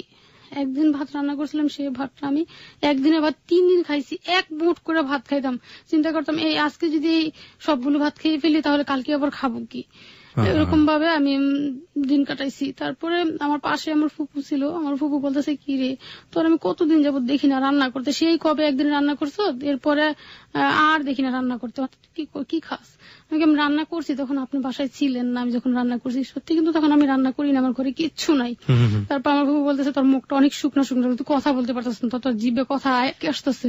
তারপর আমার ফুপু যে ঘরে গেছে, ঘরে যেয়ে দেখি আমার লবণটাও থাকে তাও নাই, কিচ্ছু নাই ঘরের ভিতরে যে আমি কিছু খাবো বাবুটারে নিয়ে। আমার ফুপু যাই আমার জোর করে নিয়ে ফুপুর করে খাওয়াইছে। আমি কারো কাছে বলি না লজ্জায়, কারণ চিন্তা করি যে আমি আমার ভালোবাসার মানুষটাকে কারো কাছে ছোট করতে চাই না। বলছি ফুপু কাউকে কিছু বললেন না, শরম এগুলো। আমার ফুপু বলতেছে আচ্ছা ঠিক আছে বলবো না কাউকে, কিন্তু আমাকে এই কথা বলে আমার ফুপু যে আমার আম্মাকে বলে আসছে। তারপর আমার আম্মা আসলো, আমার আম্মা আসার সময় আমার জন্য হলুদ মরিচ থেকে শুরু করে এভরিথিং কিছু তরকারি নিয়ে আসছে। কারণ আমার আম্মাও ভয় পাচ্ছে যে আমার আম্মা যদি আমাকে আবার এসে বাড়িতে নিয়ে যায় তাহলে আব্বা আবার আগের মতো বাজার করবে না, খাওয়াবে না। আমার আব্বা এমনও করছে যে আমার আম্মার জন্য কোনো কাপড় চোপড় আনতো না। আমার জন্য কাপড় চোপড় আনলে যদি ওই কাপড়টা আমি পরি, কারণ ও তো আমাকে কোনো কাপড় দিত না। তখন এমন হয়েছে যে আমরা দুজনে, আমার মা গোসল করে আসতো, তারপর ওই কাপড় শুকাইলে আমি গোসল করতাম। তো আম্মা বলতেছে দেখ তুই যদি দূরে থাকোস তাহলে তোর হয়তো আমি লুকাই লুকাই কিছু দিয়ে তোর আব্বা বাজার করবে। তো আব্বা আমার সাথে রাগারাগি করার পর আম্মাও তেমন একটা বেশি যায় না, আর আমাকে তুমি শোনাই না যে ঘরে বাজার করে না। মানে ওর যে অসঙ্গতি ছিল, ওর যে খারাপ আচরণ গুলো ছিল সেগুলো আপনি কাউকে শেয়ার করতেন না। স্বামী হচ্ছে স্ত্রীর জন্য প্রেস্টিজ। আমরা সবসময় কথাটা আমাদের সোসাইটি মেয়েদেরকে শিক্ষা দেয়, স্বামী হচ্ছে স্ত্রীর জন্য অহংকার, স্বামী যেটা করে সেটাই স্ত্রীর জন্য গর্বের। কিন্তু সেটা মেনে নিয়েই মুখ বন্ধ করেই আমাদের সমাজের অসংখ্য মেয়েরা মুখ বুজে যে অত্যাচারগুলো সহ্য করে, সেটার প্রধানত দুটো কারণ থাকে। একটা হচ্ছে তারা এই এথিক্সে বিলিভ করে, সেটা যদি সেটেল ম্যারেজ হয় তারপরেও তারা এটা মেনে নিয়ে এই জিনিসটা, ইভেন বাবা মার কাছে বললেও বাবা মা বলে যে চেপে যাও, কারোর কাছে বলো না, এগুলো কারোর কাছে শেয়ার করো না। আর 2 নম্বর যেটা, সেটা হচ্ছে যদি এটা লাভ ম্যারেজ হয়, যদি নিজের ইচ্ছে করে বাবা মার অমতে বিয়ে করেছে, তাহলে তার কোনো অপশনই থাকে না। যাই হোক, আপনার জন্য তো ডাবল, দুদিক থেকেই প্যারা। তারপর ও একদিন আসলো, আয়সা ওর কাপড় চোপড় টুকিটাকি যা ছিল এভরিথিং, একটা সিরা লুঙ্গি পর্যন্ত কিচ্ছু রাখে না, একদম সব দেখে বসছে। বড় পর তখন আমি বুঝতেছি হয়তো ও একবারই চলে যাচ্ছে। তখনও ওরা আমি হাতে ধরছি, পায়ে ধরতেছি, দেখেন আপনি কোথায় যাচ্ছেন, আমি বাড়ি চলে যেতেছি, আমি একবারই চলে যাম। এই কথা বলে মানে যা ছিল, সাধারণত তো টিচার ছিল, যার কারণে ওর কিছু গাইড টাইড ছিল, কিছু বই টই ছিল, কিচ্ছু রাখে নাই, সব ব্যাগে বইরা ও নিয়ে চলে গেছে। বাড়িতে একা রেখে? হ্যাঁ, এখানে রেখে চলে গেছে। কিন্তু ও যাওয়ার আগে একটা কাজ করতো, রাত্রেবেলা বাড়ির পাশে জঙ্গলের মধ্যে বসে থাকতো, দেখতো বাড়িতে কেউ আসে কিনা, লুকায় লুকায়, মানে চলে গেছে বাড়ি থেকে, আপনাকে একা ফেলে রেখে গেছে এবং লুকায় লুকায় জঙ্গলের মধ্যে পাহারা দিচ্ছে যে রাতের বেলা কেউ আসে কিনা। আপনি কি করতেন রাতের বেলা যখন একা একা থাকতেন? আমি সারা রাত কান্না করতাম। দিকে মানে এমন একটা বাড়িতে ছিলাম চারুদিকে কোনো বাড়ি ঘর কিচ্ছু নাই, একদম নিরিবিরি। বাবুরে নিয়ে বুকে জড়ায় চুপ করে সন্ধ্যা হইলে শুয়ে পড়তাম। ভয় লাগতো না? মানুষের ভিতরে যখন এত কষ্ট থাকে তখন আর ভয় থাকে না। তারপরে ও আইসা ও চলে গেল বাড়িতে। যে মানুষটাকে আমরা এত হাস্যোজ্জ্বল দেখেছিলাম প্রথম ঘন্টাতে, প্রিয় শ্রোতা, একেবারে গল্পের শেষের দিকের আমরা চলে এসেছি, তাকে কি অবস্থায় পাচ্ছি, এটাই আমরা বলি যে এই হাসিটা শেষ পর্যন্ত থাকবে কিনা। যাই হোক, হ্যাঁ, তারপর বাড়িতে যখন চলে যায় তখন আমার আম্মা জানতে পেরে আমাকে আবার এসে নিয়ে যায়। নিয়ে যাওয়ার পর কিছুদিন পর আবার আসে, আইসা আবার মাপটাপ চায়। তারপর আবার আমাকে নিয়ে আবার একটা বাসায় আমরা ভাড়া থাকি, ওখান থেকে টিউশনি করে। আমি বললাম ঠিক আছে, আপনাকে আমি কিছুই দিতে পারি নাই, আমার বাবা তো আপনাকে কিছুই দিল না, তা আমি আপনাকে খুশি করার জন্য আমি নিজে চাকরি করে আমি আপনাকে দেবো, আমি কাজ করব। তখন আমাকে নিয়ে বিভিন্ন গার্মেন্টস লাগাইতো। তো গার্মেন্টস গুলোর পরিবেশ তেমন ভালো পাইতাম না, পড়াশোনা করি নাই তেমন, ধরেন 8-9 পড়া একটা স্টুডেন্টের কেউ কিরকম চাকরি করতে পারে। তারপর আরেকটা স্কুলে গেলাম, স্কুলে যাওয়ার পরে স্কুলের যিনি প্রতিষ্ঠাতা ছিল তিনি আমাকে প্রপোজ করলো। তারপর ওরা হ্যাঁ প্রপোজ তো বিভিন্ন ধরনের আছে, হ্যাঁ যে কোনো প্রপোজ সে জানতো না যে আপনি ম্যারিড, হ্যাঁ জানতো, জানার পরে প্রপোজ করেছে, তার মানে ধরে নিচ্ছি আমরা ইলিগাল প্রপোজ। হ্যাঁ ইলিগাল প্রপোজই করার পরে যে আমরা ফ্রেন্ডশিপ করে এটা সেটা অনেক কথা বললো। তো ওরে আবার আমি সব শোনাইছি, বলছি যে দেখেন যে এরকম এই লোকটা আমাকে এগুলো বলে, কি করব? তখন আমার বলে কি, তোমার তো কাজ করার যোগ্যতা নাই, ক্ষমতা নাই, এই জন্য তুমি এসব ওজোর দেখাও। আচ্ছা, এগুলো বলতো, আমার কথা বিশ্বাসই করতো না। তারপর আবার আরেক গার্মেন্টস এমব্রয়ডারি একটা কাজ শিখলাম, ওইখানেও এরকম যে মেয়েদের নাইট করতে হয়, ছেলেরা নাইট করে। তারপর ওরে বললাম যে দেখেন যে ওইখানকার পরিবেশটা ভালো না, কয় কি তুমি যেখানে যাও সেখানেই আমার একটা না একটা অজুহাত দেখাও, তুমি কাজ করতে পারবো না এই জন্য। তারপর ওইখানে কাজ করতে করতে আমি এক সময় সিরিয়াস অসুস্থ হয়ে পড়ি। বাচ্চাটা কোথায় থাকতো যখন আপনি কাজ করতেন? তখন থেকে আমার বাচ্চাটা আমার মার কাছে থাকতো। আর ও কি করতো? লজিং? হ্যাঁ, লজিং। তারপর ওইখানে আমি অসুস্থ হয়ে যাওয়ার পরে আর জবটা করি না, জবটা না করার পরে ওর বাড়িতে খবর গেল যে ওর বউকে ও গার্মেন্টসে চাকরি করায়। তো ওর বোন এই খবরটা পেলো, ওর বোন খবরটা পারবো, ওর বোনের হাজবেন্ড আমাদের পাশের এলাকায় থাকে, আমার পাশের এলাকা থেকে শুনতে পারলো। ও আমাকে এসে বাসায় এসে বলতেছে তুমি যাইয়া না, তোমার আব্বা আম্মা তোমার বোন কেউ যে আমার বোনের জামাইকে বলে আসছে যে তুমি গার্মেন্টসে চাকরি করো। আর ও যে আমার উপরে যে টর্চার গুলো করতো ওগুলো ওর বোনের জামাই শুনছে। আপনি তারপরে গার্মেন্টসে কাজ করতেন, রাইট? কতদিন কাজ করেছেন গার্মেন্টসে? গার্মেন্টসে প্রায় 2 মাসের মতো করছি। এবং এটা করে করে আপনি পরিবারে অর্থ দিতেন, ওর হাত খরচ জমাতেন? হ্যাঁ। ওর বোনের জামাই আবার ওর বোনকে ফোন করে বলছে কি তোমার ভাই তোমার ভাবিকে এত কষ্ট দেয়, জমির জন্য টাকা পয়সা, তোমার আব্বা আমাকে বিয়ে দিছে, আমারে কি দিছে, আমার তো কিছু দেয় নাই। আমার ননদ আবার তার ভাইকে ফোন করে বলে, আমাকে বাসায় এসে পরে আমাকে অনেক মারধর করে, মানে এমন পরিমাণ মার যে আমি জানি না আমাকে কেন মারা হচ্ছে। নাকে মুখে এমন ভাবে ঘুষাচ্ছে যে আমি 2 হাত দিয়ে ভাবে ধরে রাখতে পারতেছি না, মুখের মধ্যে ঘুষাচ্ছে। ডান হাতের আমার যে বুড়ো আঙ্গুলটা, ওই আঙ্গুলটা ভেঙে যায়, এখন পর্যন্ত আমি ওই আঙ্গুল দিয়ে কোনো কাজ করতে পারি না, মাঝে মধ্যে ব্যথা লাগে। আর ঝাড়ু দিয়ে পিঠের মধ্যে বাড়ি দিচ্ছে, দেওয়ার পর সাথে সাথে আমি জ্ঞান হারাই ফেলি। ও আমাকে এরকম প্রায় মারধর করতে পারতো, মারধর করলে আমি কান্না করতাম না, মানুষকে শোনাইতাম না। ওই দিনটা খুব বেশি হয়ে যাওয়ার কারণে আমি অনেক জোরে 2টা চিৎকার দিচ্ছি। তখন পাশের বাড়ির লোকজন শুনছে, শুই না দৌড়ে আসছে, এসে দেখে কি আমি এক চিপার ভিতর বসে আছি অজ্ঞান হয়ে। তারা আমার মাথায় পানি টানি ঢেলে আমার হুশ আনে। তারপর আমাদের বাড়িতে খবর দেয়, আমার আব্বারে বলে, আমার আব্বা কোনো সারা শব্দ দেয়নি, আর কিছু বলেনি। তারপর আমার চাপ দিল যে তো বাপের বল বাড়ি করে দিতে না জমি লিখে দিতে। আমার আব্বারও বললাম জমি লিখে দিতে। তারপরে আমার আব্বা জমি লিখে দিল, বাড়ি করে দিল। জমি লিখে দিল, বাড়িও করে দিল? হ্যাঁ। কোথায় বাড়ি করে দিল? আর সেটা আমাদের বাপের বাড়ির পাশেই। তখন আমি চিন্তা করলাম যে আমার লাইফটা আসলে এভাবে চলে না, আমি পড়াশোনা তো বন্ধ করে দিয়েছিলাম, সে আমাকে পড়াশোনা করায়নি। আমি অনেক চেষ্টা করছি পরীক্ষাটা দেওয়ার জন্য, এসএসসি পরীক্ষা দেওয়ার জন্য। ওর হাতে টাকাও দিছি, আমাকে বলছি কি আমার দেশে তোমার ভর্তি করছি, কিন্তু আমাকে ভর্তি করে না। এইভাবে আমার 2-3টা বছর পাস করে নিচ্ছি। লাস্টে আমার নিজের উদ্যোগেই, আমি বিয়ের আগে আমার গলার একটা চেন ছিল, আমি বলছি গলার চেনটা বিক্রি করে আমি পড়াশোনা করবো। দিয়ে একটা টিউশনি করছি, 2-4 মাস টিউশনি করার পরে কিছু টাকা আসে, ওই টাকাটা দিয়ে যেয়ে আমি ভর্তি হই। কারণ পাশের যে স্কুলে আমি পড়াশোনা করছি, স্কুলে আমার ইয়ারমেট সবাই উপরে উঠে গেছে। তখন আমার আর ওই স্কুলে ভর্তি হওয়ার মতো ছোটদের সাথে পড়াশোনার মতো মন ছিল না। তারপরে যাই 2 কিলোমিটার দূরে একটা মাদ্রাসায় ভর্তি হয়ে মাদ্রাসা থেকে পরীক্ষা দিই। মানে পরীক্ষার সময় আমার প্রচুর পেন দিয়ে যাতে আমি পড়াশোনা না করতে পারি। আমার মেট্রিকে প্রত্যেকটা বই আমার সাক্ষী, আমার চোখের পানি। আমাকে মানসিক ভাবে শারীরিক ভাবে টর্চার করতো, আর আমি পড়তাম নিচের দিকে তাকাই খালি কান্না করতাম আর পড়তাম। মাত্র 8 মাস পড়াশোনা করে আমি মেট্রিক পরীক্ষা দিই, তাও মোটামুটি রেজাল্ট হয় 4.06 আসে। কত বছর গ্যাপ ছিল আপনার পড়াশোনায়? 3 বছর গ্যাপ ছিল। 3 বছর গ্যাপ ছিল, তারপরেও আপনি নিজ ইচ্ছায় আপনি ম্যাট্রিক পরীক্ষা দিলেন? হ্যাঁ, তারপরে আমার রেজাল্ট, আমার মাদ্রাসার সর্ব হাইয়েস্ট রেজাল্ট আমার আসছে। মানে আপনার ক্লাসমেটদের মধ্যে আপনার সবচেয়ে হাইয়েস্ট রেজাল্ট ছিল? হ্যাঁ। কলেজে আবার ভর্তি হলাম, তাও আবার নিজের উদ্যোগেই। সেখানে বাবা ভর্তি করতে চাইল না, বাবা পড়াশোনা করে দিল। বাবা জামাই কেউ চায়নি? না, কেউ চায়নি। মেট্রিক পরীক্ষা দেওয়ার পর টিউশন করে টাকা জমাই রাখছি, ওটা দিয়ে কলেজে ভর্তি হলাম। তারপরে ইন্টার পাস করলাম। ইন্টারও এরকম কষ্ট করে। প্রত্যেকটা মানুষের জীবনে কেউ না কেউ কোনো দানবীয় ব্যক্তি থাকে যে তার সহযোগিতায় সে আমাকে টাকা দিয়েছে। আপনাকে কেন সহযোগিতা করলো? একটু নামটা উল্লেখ করে। নাম হচ্ছে হাসান। সে মালয়েশিয়া থাকে, সে আমাকে বড় বোন ডেকেছে। তো বোন ডেকে সে আমাকে সহযোগিতা করেছে, বলতো যে আমি পড়াশোনা করিনি, পড়াশোনা মূল্যটা পরিচয়টা কিভাবে হলো তার সাথে? ফ্যামিলিগত ভাবেই কোনো ভাবে হয়েছে পরিচয়টা, সেটা লং টাইম হিস্টরি। যাই হোক, সে ব্যক্তি আপনাকে কোন একটা ভাবে আর্থিক হেল্প করলো, যেটা আপনার হাজবেন্ডের করার কথা কিংবা আপনার বাবার করার কথা। আমাকে ওটা হেল্প করেছে। তারপর লাস্ট পর্যায়ে বাবাও কিছু কিছু দিত, যখন দেখে যে আমি ভালো মেধাবী। আশেপাশে যত মাদ্রাসা ছিল সব মাদ্রাসার আমাকে এক নামে চিনতো, সাবিনা নামে একটা মেয়ে বাচ্চা আছে, সে খুব ভালো পড়াশোনা করেছে এবং খুব ভালো রেজাল্ট করছে। তখন আপনার বাচ্চার বয়স কত? বাচ্চার বয়স তখন 2.5 বছর প্রায় হয়ে গেছে। 2.5 বছর, ওকে। তখন ওরে আমি স্কুলে ভর্তি করে দিচ্ছি 2.5 বছর বয়সী। 2.5 বছর বয়সে স্কুলে ভর্তি করে দিয়েছেন? প্রাইমারি থেকে 1 ভর্তি করে দিচ্ছি। 2.5 বছর বয়সে? হ্যাঁ। আরো 2.5 থেকে 3 বছর পরে দেওয়া উচিত ছিল, এত ছোট বয়সে বাচ্চাদের তো স্কুলে দেওয়া ঠিক না। পড়াশোনার প্রতি আমার এতই যে আমি চাইছি আমার বাচ্চাটাকে অল্প বয়সে আমি পড়াশোনা অনেক দূর আগাইনি। ওকে, তারপর? আর আমি ইন্টার পাস করার পরে আমি মাদ্রাসা থেকে আপনি ইন্টার পাস করলেন? না, মাদ্রাসা থেকে কলেজ থেকে। কলেজ থেকে পড়লেন? ততদিনও আপনার হাজবেন্ড লজিং করেই যাচ্ছে? হ্যাঁ, লজিং করে যাচ্ছে। পরে ভার্সিটি এডমিশন দিব, সেখানে বাড়তি কেউ বলে যে পড়াশোনা করার দরকার নেই, আর দরকার নেই। আমি বলে না, পড়াশোনা করবো, ভালো রেজাল্ট হয়েছে। ভার্সিটি কোচিং করলাম, ন্যাশনাল পরীক্ষা দিলাম। ন্যাশনাল পরীক্ষা দেওয়ার পরে তিতুমিরে চান্স হলো। পলিটিক্যাল সায়েন্সে। ওকে। তিতুমিরে চান্স হয়েছে। আমি কি বলবো যে ওই দিন আমার জীবনের সবচেয়ে খুশির দিন ছিল, যেদিন আমার রেজাল্ট হয়েছে, যে তিতুমিরে আমার চান্স হয়েছে। ওই দিন আমার বেবির পিএসসি রেজাল্ট হয়েছে আর আমার ন্যাশনালের ইয়ে হয়েছে।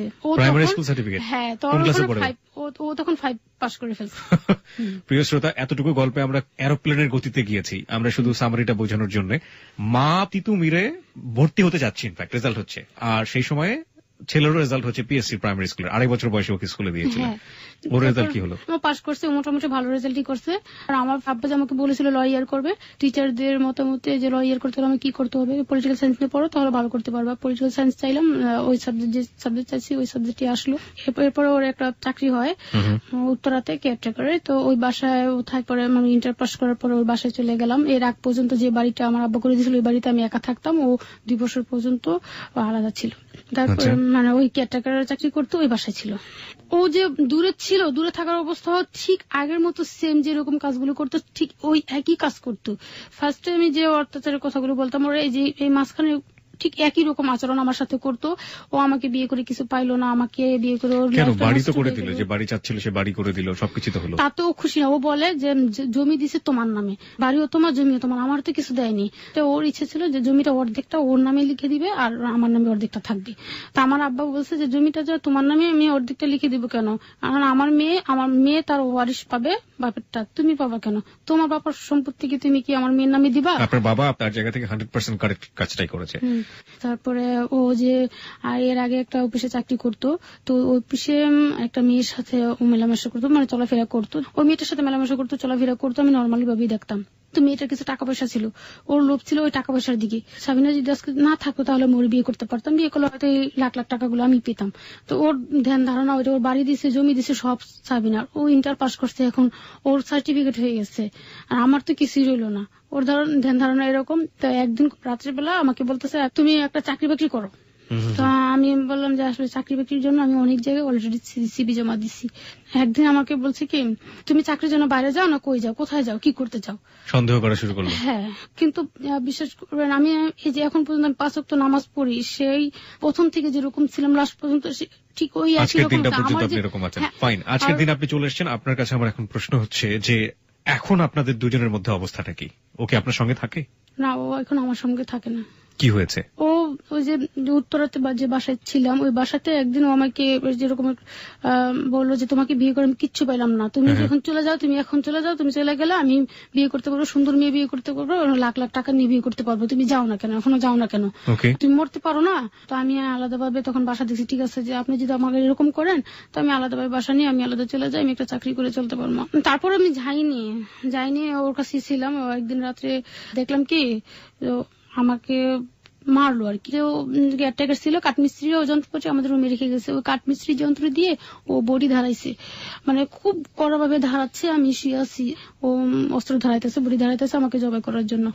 বলতেছে যে এটা দিয়ে আজকে তোরা জবাই করবো, মানে ও বিড়বিড় করে বলছে যে আজকে জবাই করবো, আজকে তোর শেষ দিন। আমি যে শুয়ে আছি, আমার ভিতর মানে একটা মানুষ, যে ভাইয়া মানুষ যখন বুঝতে পারে এই অস্ত্র দিয়ে আমাকে জবাই করবে, তখন তার ভিতরে কিরকম একটা ফিলিংস হতে পারে, কিরকম একটা অনুভূতি করতে পারে, সে বুঝতে পারে। আমি বুঝতেছি এই অস্ত্রটা দিয়ে সে আমাকে জবাই করবে, আর আমি এই জন্যই বিশ্বাস করছি যে নিশ্চিত ছিলাম যে এই অস্ত্র দিয়ে সে আমাকে জবাই করবে। যে এর আগেও এরকম করছে একদিন, এর আগেও একবার এরকম সারা রাত অস্ত্র ধারাইছে আমাকে জবাই করার জন্য। তারপরে আমি তো শুয়ে আছি, পরে ওর একটা ফোন আসছে, যে মেয়েটার সাথে ঘুরতো ওই মেয়েটা ফোন দিচ্ছে। ফোন আসার পর বাড়ি চলে গেছে। বাড়ি চলে ওরা কি বলছে আমি জানি না। তারপরে 2-3 মিনিট পরে মেয়েটা আবার আমার ফোনে ফোন দিছে, আমার ফোনে ফোন দিয়ে বলতেছে যে ভাবি তুই কোথায় আছিস, রুমে? হ্যাঁ। কয় তুই একটু আমার বাসায় আসতো। আমি কি কেন? কয় একটু আস, তোর সাথে একটু দরকার আছে। আমি কি, আমাকে তো বের হতে দিবে না আপু, আপনি একটু বলেন না, আমাকে একটু বের হতে দেন না, কারণ আমি তো দেখতেছি সিচুয়েশন ভালো না। ও সব রেডি করছে আমাকে জবে করবে। তারপরে আবার ওর কাছে ফোন দিছে, ওর কাছে ফোন দিয়ে বলতেছে যে ভাবির একটু আমাদের বাসায় আসতে দে, ওর একটু দরকার আছে, ভাবির একটা চাকরির ব্যাপারে কথা বলবো। তুই তো করে করতেন আপনারা? আমি ওনার আপনি বলতাম, কিন্তু উনি আমাকে তুই বলে বলতো। আচ্ছা, আপনার হাজবেন্ডের সাথে ওনার সম্পর্ক কি ছিল? ওনার সম্পর্ক যেটা আমরা বলি সাধারণত ফ্রেন্ডলি সম্পর্কের মতো, তবে উনি আর কি ওনাকে নিয়ে ঘুরতো, এখানে সেখানে যেত। আপনাকে তুই করে বলতো কেন ওই মেয়েটা? ভাবি ডাকতো তো, ভাবিকে অনেকে অনেক সময় আদর করে তুই করে বলে। বলে তারপরে আমি ওনাদের বাসায় যেতে চাইলাম, আমাকে যেতে দেয় না। তখন আমি করলাম কি, ও একটু বাইরে গেছে, বাড়িওয়ালা ডাকছে, আমি ওই মুহূর্তে তাড়াহুড়া করে রেডি হয়ে বোরকা টোরকা পড়ছি। পড়ার পর ও এসে দেখি কি আমি রেডি হয়ে বাড়ি বের হচ্ছি। তখন আমি প্রায় গেটের কাছে এসে পড়ছি, তো আমার কাছে চাবি নিয়ে গেছে, আমার গেট খুলতে দেয় না, প্রায় জোরাজুরি। দোতলার একটা লয়ার ছিল আমাদের, লয়ার একটা ছেলেটা নেমে আসছে, নেমে আসার পর ওর কাছ থেকে আমি চাবি নিছি।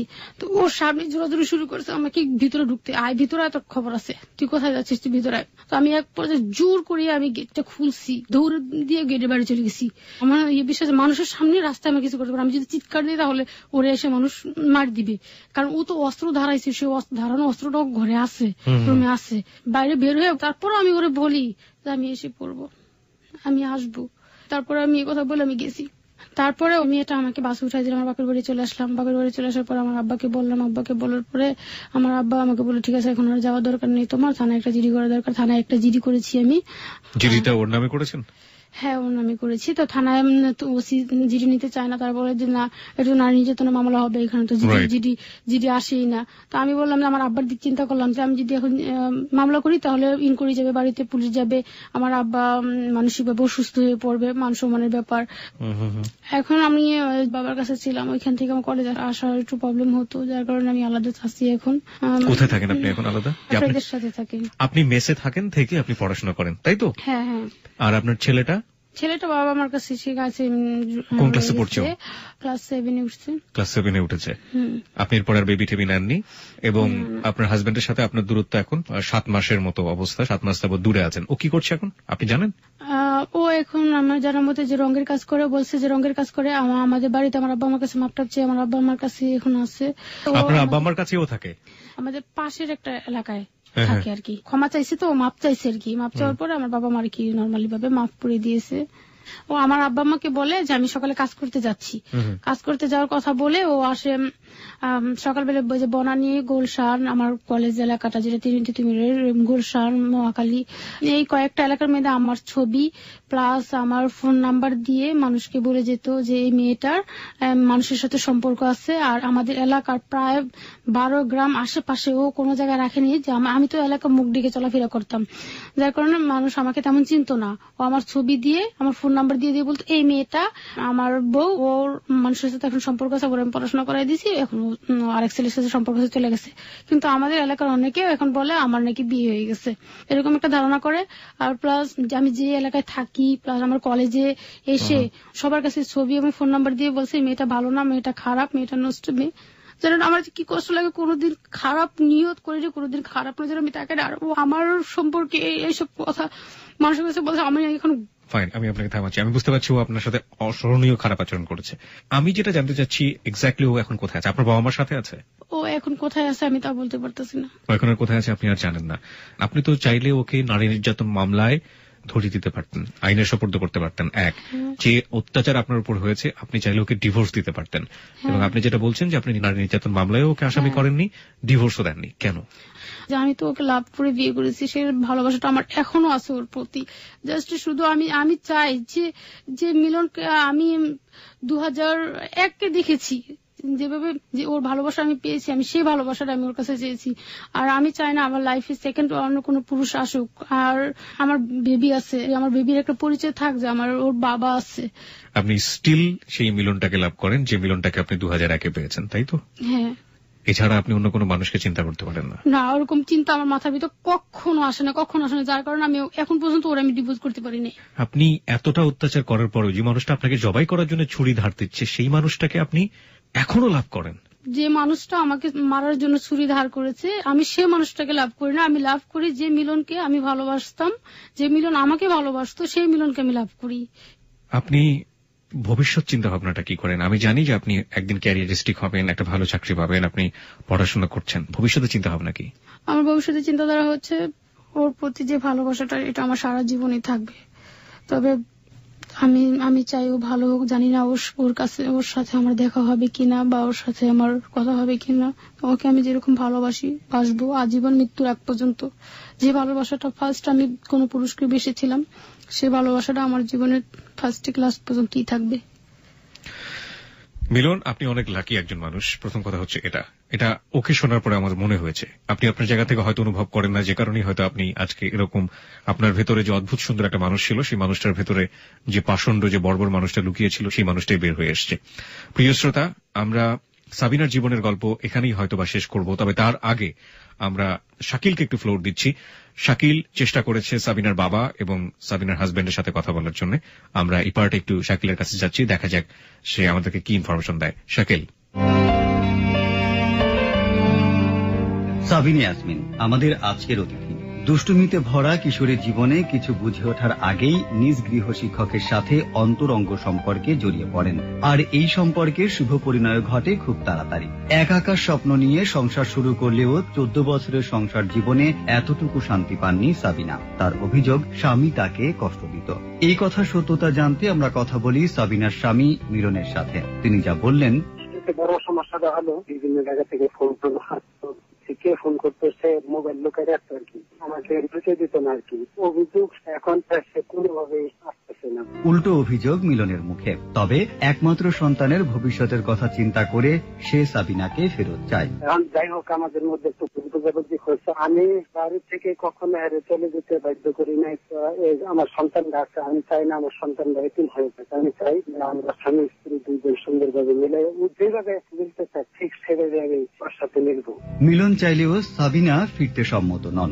বর্তমান মিলনকে তিনি চান না। তবে 2001 সালের প্রথম প্রেম ও প্রেমিক মিলনকে সাবিনা আজও ভালোবাসেন। এ কথা শুনবার পর মিলনের আকুতি, আমি সেই মিলনই অথচ 2001 সালে যেটা হয়েছিল আমি সেভাবে থাকবো, সে যেভাবে চলতে চাই আমি ঠিক সেভাবে তাকে চলতে দিব। সাবিনা মিলনকে এক করে দিতে পারেন তাদের অভিভাবকেরা, আর তাই তো আমরা কথা বলি সাবিনার বাবা আরব আলীর সাথে। সাবিনা জামাই সন্ধ্যা করে জামাই টুকল পাতার পয়সা মিলে একটা জিপ করছে। আমগো বাড়িতে এসে চলে যায় ভোট দিল, মাঝে মাঝে আসছে, আইসা থাকে না জায়গায়। আমি যে বাবার মান জান আমি করতে পারি না, মানে যে আয় না, ফোন করলে ফোনও ধরে না। মেয়ে ভুল বুঝে দূরে থাকে, তাই তো কষ্ট পান এই বাবা। নিজের সম্মান রক্ষা আর নাতির আদর ফিরিয়ে দিতে তিনিও চান মিলন সাবিনা একসাথে সুখে থাকুক। বাপ মাই চায় যে আমার মেয়েটা আরেকটা বিয়ে হোক, সংসারটা যখন একটা বাচ্চা আছে, বাচ্চারা এই চিন্তা ভাবনা কেউ চায় না। এখন যদি মিলে দেয় না, তুই চেষ্টা করে দেবে ভবিষ্যতে কিছু বলতে না পারছে, মিলে পারলে আমি খুব খুশি হবো। মিলন সাবিনার সম্পর্কে ভাটা পড়েছে, আর এই দূরত্ব কাটিয়ে তারা আবার এক মোহনায় মিলিত হবে কিনা তা আমাদের জানা নেই। টিম হ্যালো 8920 প্রত্যাশা অচিরেই এর সুষ্ঠু সমাধান হোক। অনেক অনেক ধন্যবাদ। সাবিনা, আপনার শেষে কিছু বলার আছে আমাদের শ্রোতাদেরকে? আমি ওই মানুষটাকে নিয়ে, আমি মিলনকে যে লাভ করতাম ফার্স্টে, আমি সে ভালোবাসার মানুষটাকে নিয়ে আমি বেঁচে থাকতে চাই। আমার ভিতরে যেভাবে ছিল, আমি চাই না ওই জায়গাটা অন্য কেউ দখল করুক, আর এখানে আমি আর কাউকে ঠাঁই দিতে পারবো না। আর আমার সে ভালোবাসার মিলন আমার ভিতরে যেরকম ছিল সেরকমই আছে। প্রিয় শ্রোতা, এই হচ্ছে সাবিনার জীবনের গল্প। আমরা সাবিনার জীবনের গল্পে শেষ পর্যন্ত যে জিনিসটা, আর কি বলবেন বলেন? সবার উদ্দেশ্যে আমি এতটুকু বলতে চাই যে আমি যে ভুল করছি এরকম ভুল যেন কেউ না করে, সবাই যেন বাবা মার কথা শোনে। বাবা মা অবশ্যই ভালো চায় সব সন্তানের। আমি হয়তো আমার বাবার কথা না শোনার কারণে আমার এরকম হয়েছে, এত কষ্ট হয়েছে আমার। আমি চাই সবাই তার বাবা মার কথা শুনুক। প্রিয় শ্রোতা, এই হচ্ছে সাবিনার জীবনের গল্প, এবং সাবিনার জীবনের গল্পে শুধু একটা জায়গায় শেখার আছে, সেটা হচ্ছে ও যেটা বলল সেটা তো অবশ্যই আছে, কিন্তু বাবাও অনেক ভুল করেছে সাবিনার প্রতি। অবশ্যই, যদি সাবিনাকে সত্য বলে আমরা মানি, স্বামী ভুল করেছে, সাবিনা নিজেও ভুল করেছে নিজের প্রতি। কিন্তু সাবিনা যখন ভুল করেছে তখন ভুল করার বয়স ছিল, ভুল করাটা লজিক্যাল ছিল, কিন্তু শেষ পর্যন্ত সেই ভুলের কাছে পরাজিত হয়নি। সে তার ভালোবাসার কাছে পরাজিত হয়নি। ভালোবাসা অন্তরের মধ্যে সেই মানুষটির জন্যই রেখে দিয়েছে, যে মানুষটি 2001 সালে তার কাছে এসেছিল, তার জন্য গভীর রাতে নদী পার হয়ে আসতো সেই প্রিয় সাবিনাকে দেখার জন্য। সেই মানুষটির জন্যই ভালোবাসা অন্তরের মধ্যে এখনো পুষে রেখেছে সাবিনা। কিন্তু পরবর্তীতে সেই মানুষটি যে অমানুষ হয়ে তার কাছে ধরা দিয়েছে, সেই মানুষটিকে সাবিনা অন্তর থেকে ভয় করে। কিন্তু সাবিনা কি থেমে গিয়েছে? সাবিনা আজকে বিশ্ববিদ্যালয়ে পড়াশোনা করছে, এবং এই বিশ্ববিদ্যালয় দেশের পাবলিক বিশ্ববিদ্যালয়গুলোর মধ্যে অন্যতম একটি বিশ্ববিদ্যালয়। সাবিনা পলিটিক্যাল সায়েন্সে পড়াশোনা করছে, এবং সাবিনার জীবনের যে স্বপ্ন, সেই স্বপ্ন সাবিনা এতটা কষ্ট করে যেহেতু এত দূর আসতে পেরেছে, আমরা বিশ্বাস করি সাবিনা সেই স্বপ্নের কাছাকাছি যেতে পারবে। সবকিছুর ঊর্ধ্বে আজকে জিতে গেছে ভালোবাসা। ভালোবাসা জিতে গেছে এই জন্যই বলছি, ভালোবাসা অন্তরের মধ্যে আছে, সেই সুন্দর মানুষটার জন্যই আছে। ভালোবাসা শক্তি হয়ে আছে, এবং শক্তি হয়ে আছে বলেই সে সন্তানের মধ্যে ভালোবাসা খুঁজে নিচ্ছে, সে তার ক্যারিয়ারের মধ্যে ভালোবাসা খুঁজে নিচ্ছে। সে হেরে যায়নি, এবং সাবিনা হারবে না। প্রিয় শ্রোতা, সাবিনাকে দেখার জন্য চলে আসতে পারেন আমাদের ফেসবুকে। দূর থেকে বোঝা যায় না, কিন্তু অনুমান করলেন সেই হাড়ির রং কালো, আর তার ওপর সাদা রং দিয়ে আঁকা রয়েছে ডেবা ডেবা চোখ মুখ। আশ্চর্য এই জিনিসটা। পাখিরা আসল মানুষ ভেবে ভুল করে আর তার ভয়ে খেতে এসে উৎপাত করে না। পাখিদের বুদ্ধি কি এতই কম? কুকুর তো এ ভুল করে না, তারা মানুষের গন্ধ পায়। কাক চড়ুই কি তাহলে সে গন্ধ পায় না? মেঘের মধ্যে একটা ফাটল দিয়ে রোদ এসে পড়ল কাকতাড়ুয়াটার গায়ে। লক্ষ্য করলেন যে জামাটা কাকতাড়ুয়াটার গায়ে পরানো হয়েছে সেটা একটা সিটের শার্ট। কার কথা মনে পড়লো ওই ছেঁড়া লাল কালো সিটের শার্টটা দেখে? অনেক চেষ্টা করেও মনে করতে পারলেন না। তবে কোনো একজনকে তিনি ওরকম শার্ট পরতে দেখেছেন বেশ কিছুকাল আগে। আশ্চর্য, ওই একটি নকল প্রাণী ছাড়া আর কোনো প্রাণী নেই। আর ওই কাকতাড়ুয়া, মিগামবাবু আর ওই কাকতাড়ুয়া। এই সময়টা খেতে কাজ হয় না বলে গ্রামের মাঠে ঘাটে লোকজন কম দেখা যায় ঠিকই, কিন্তু এরকম নির্জনতা মৃগেলবাবুর অভিজ্ঞতা এই প্রথম।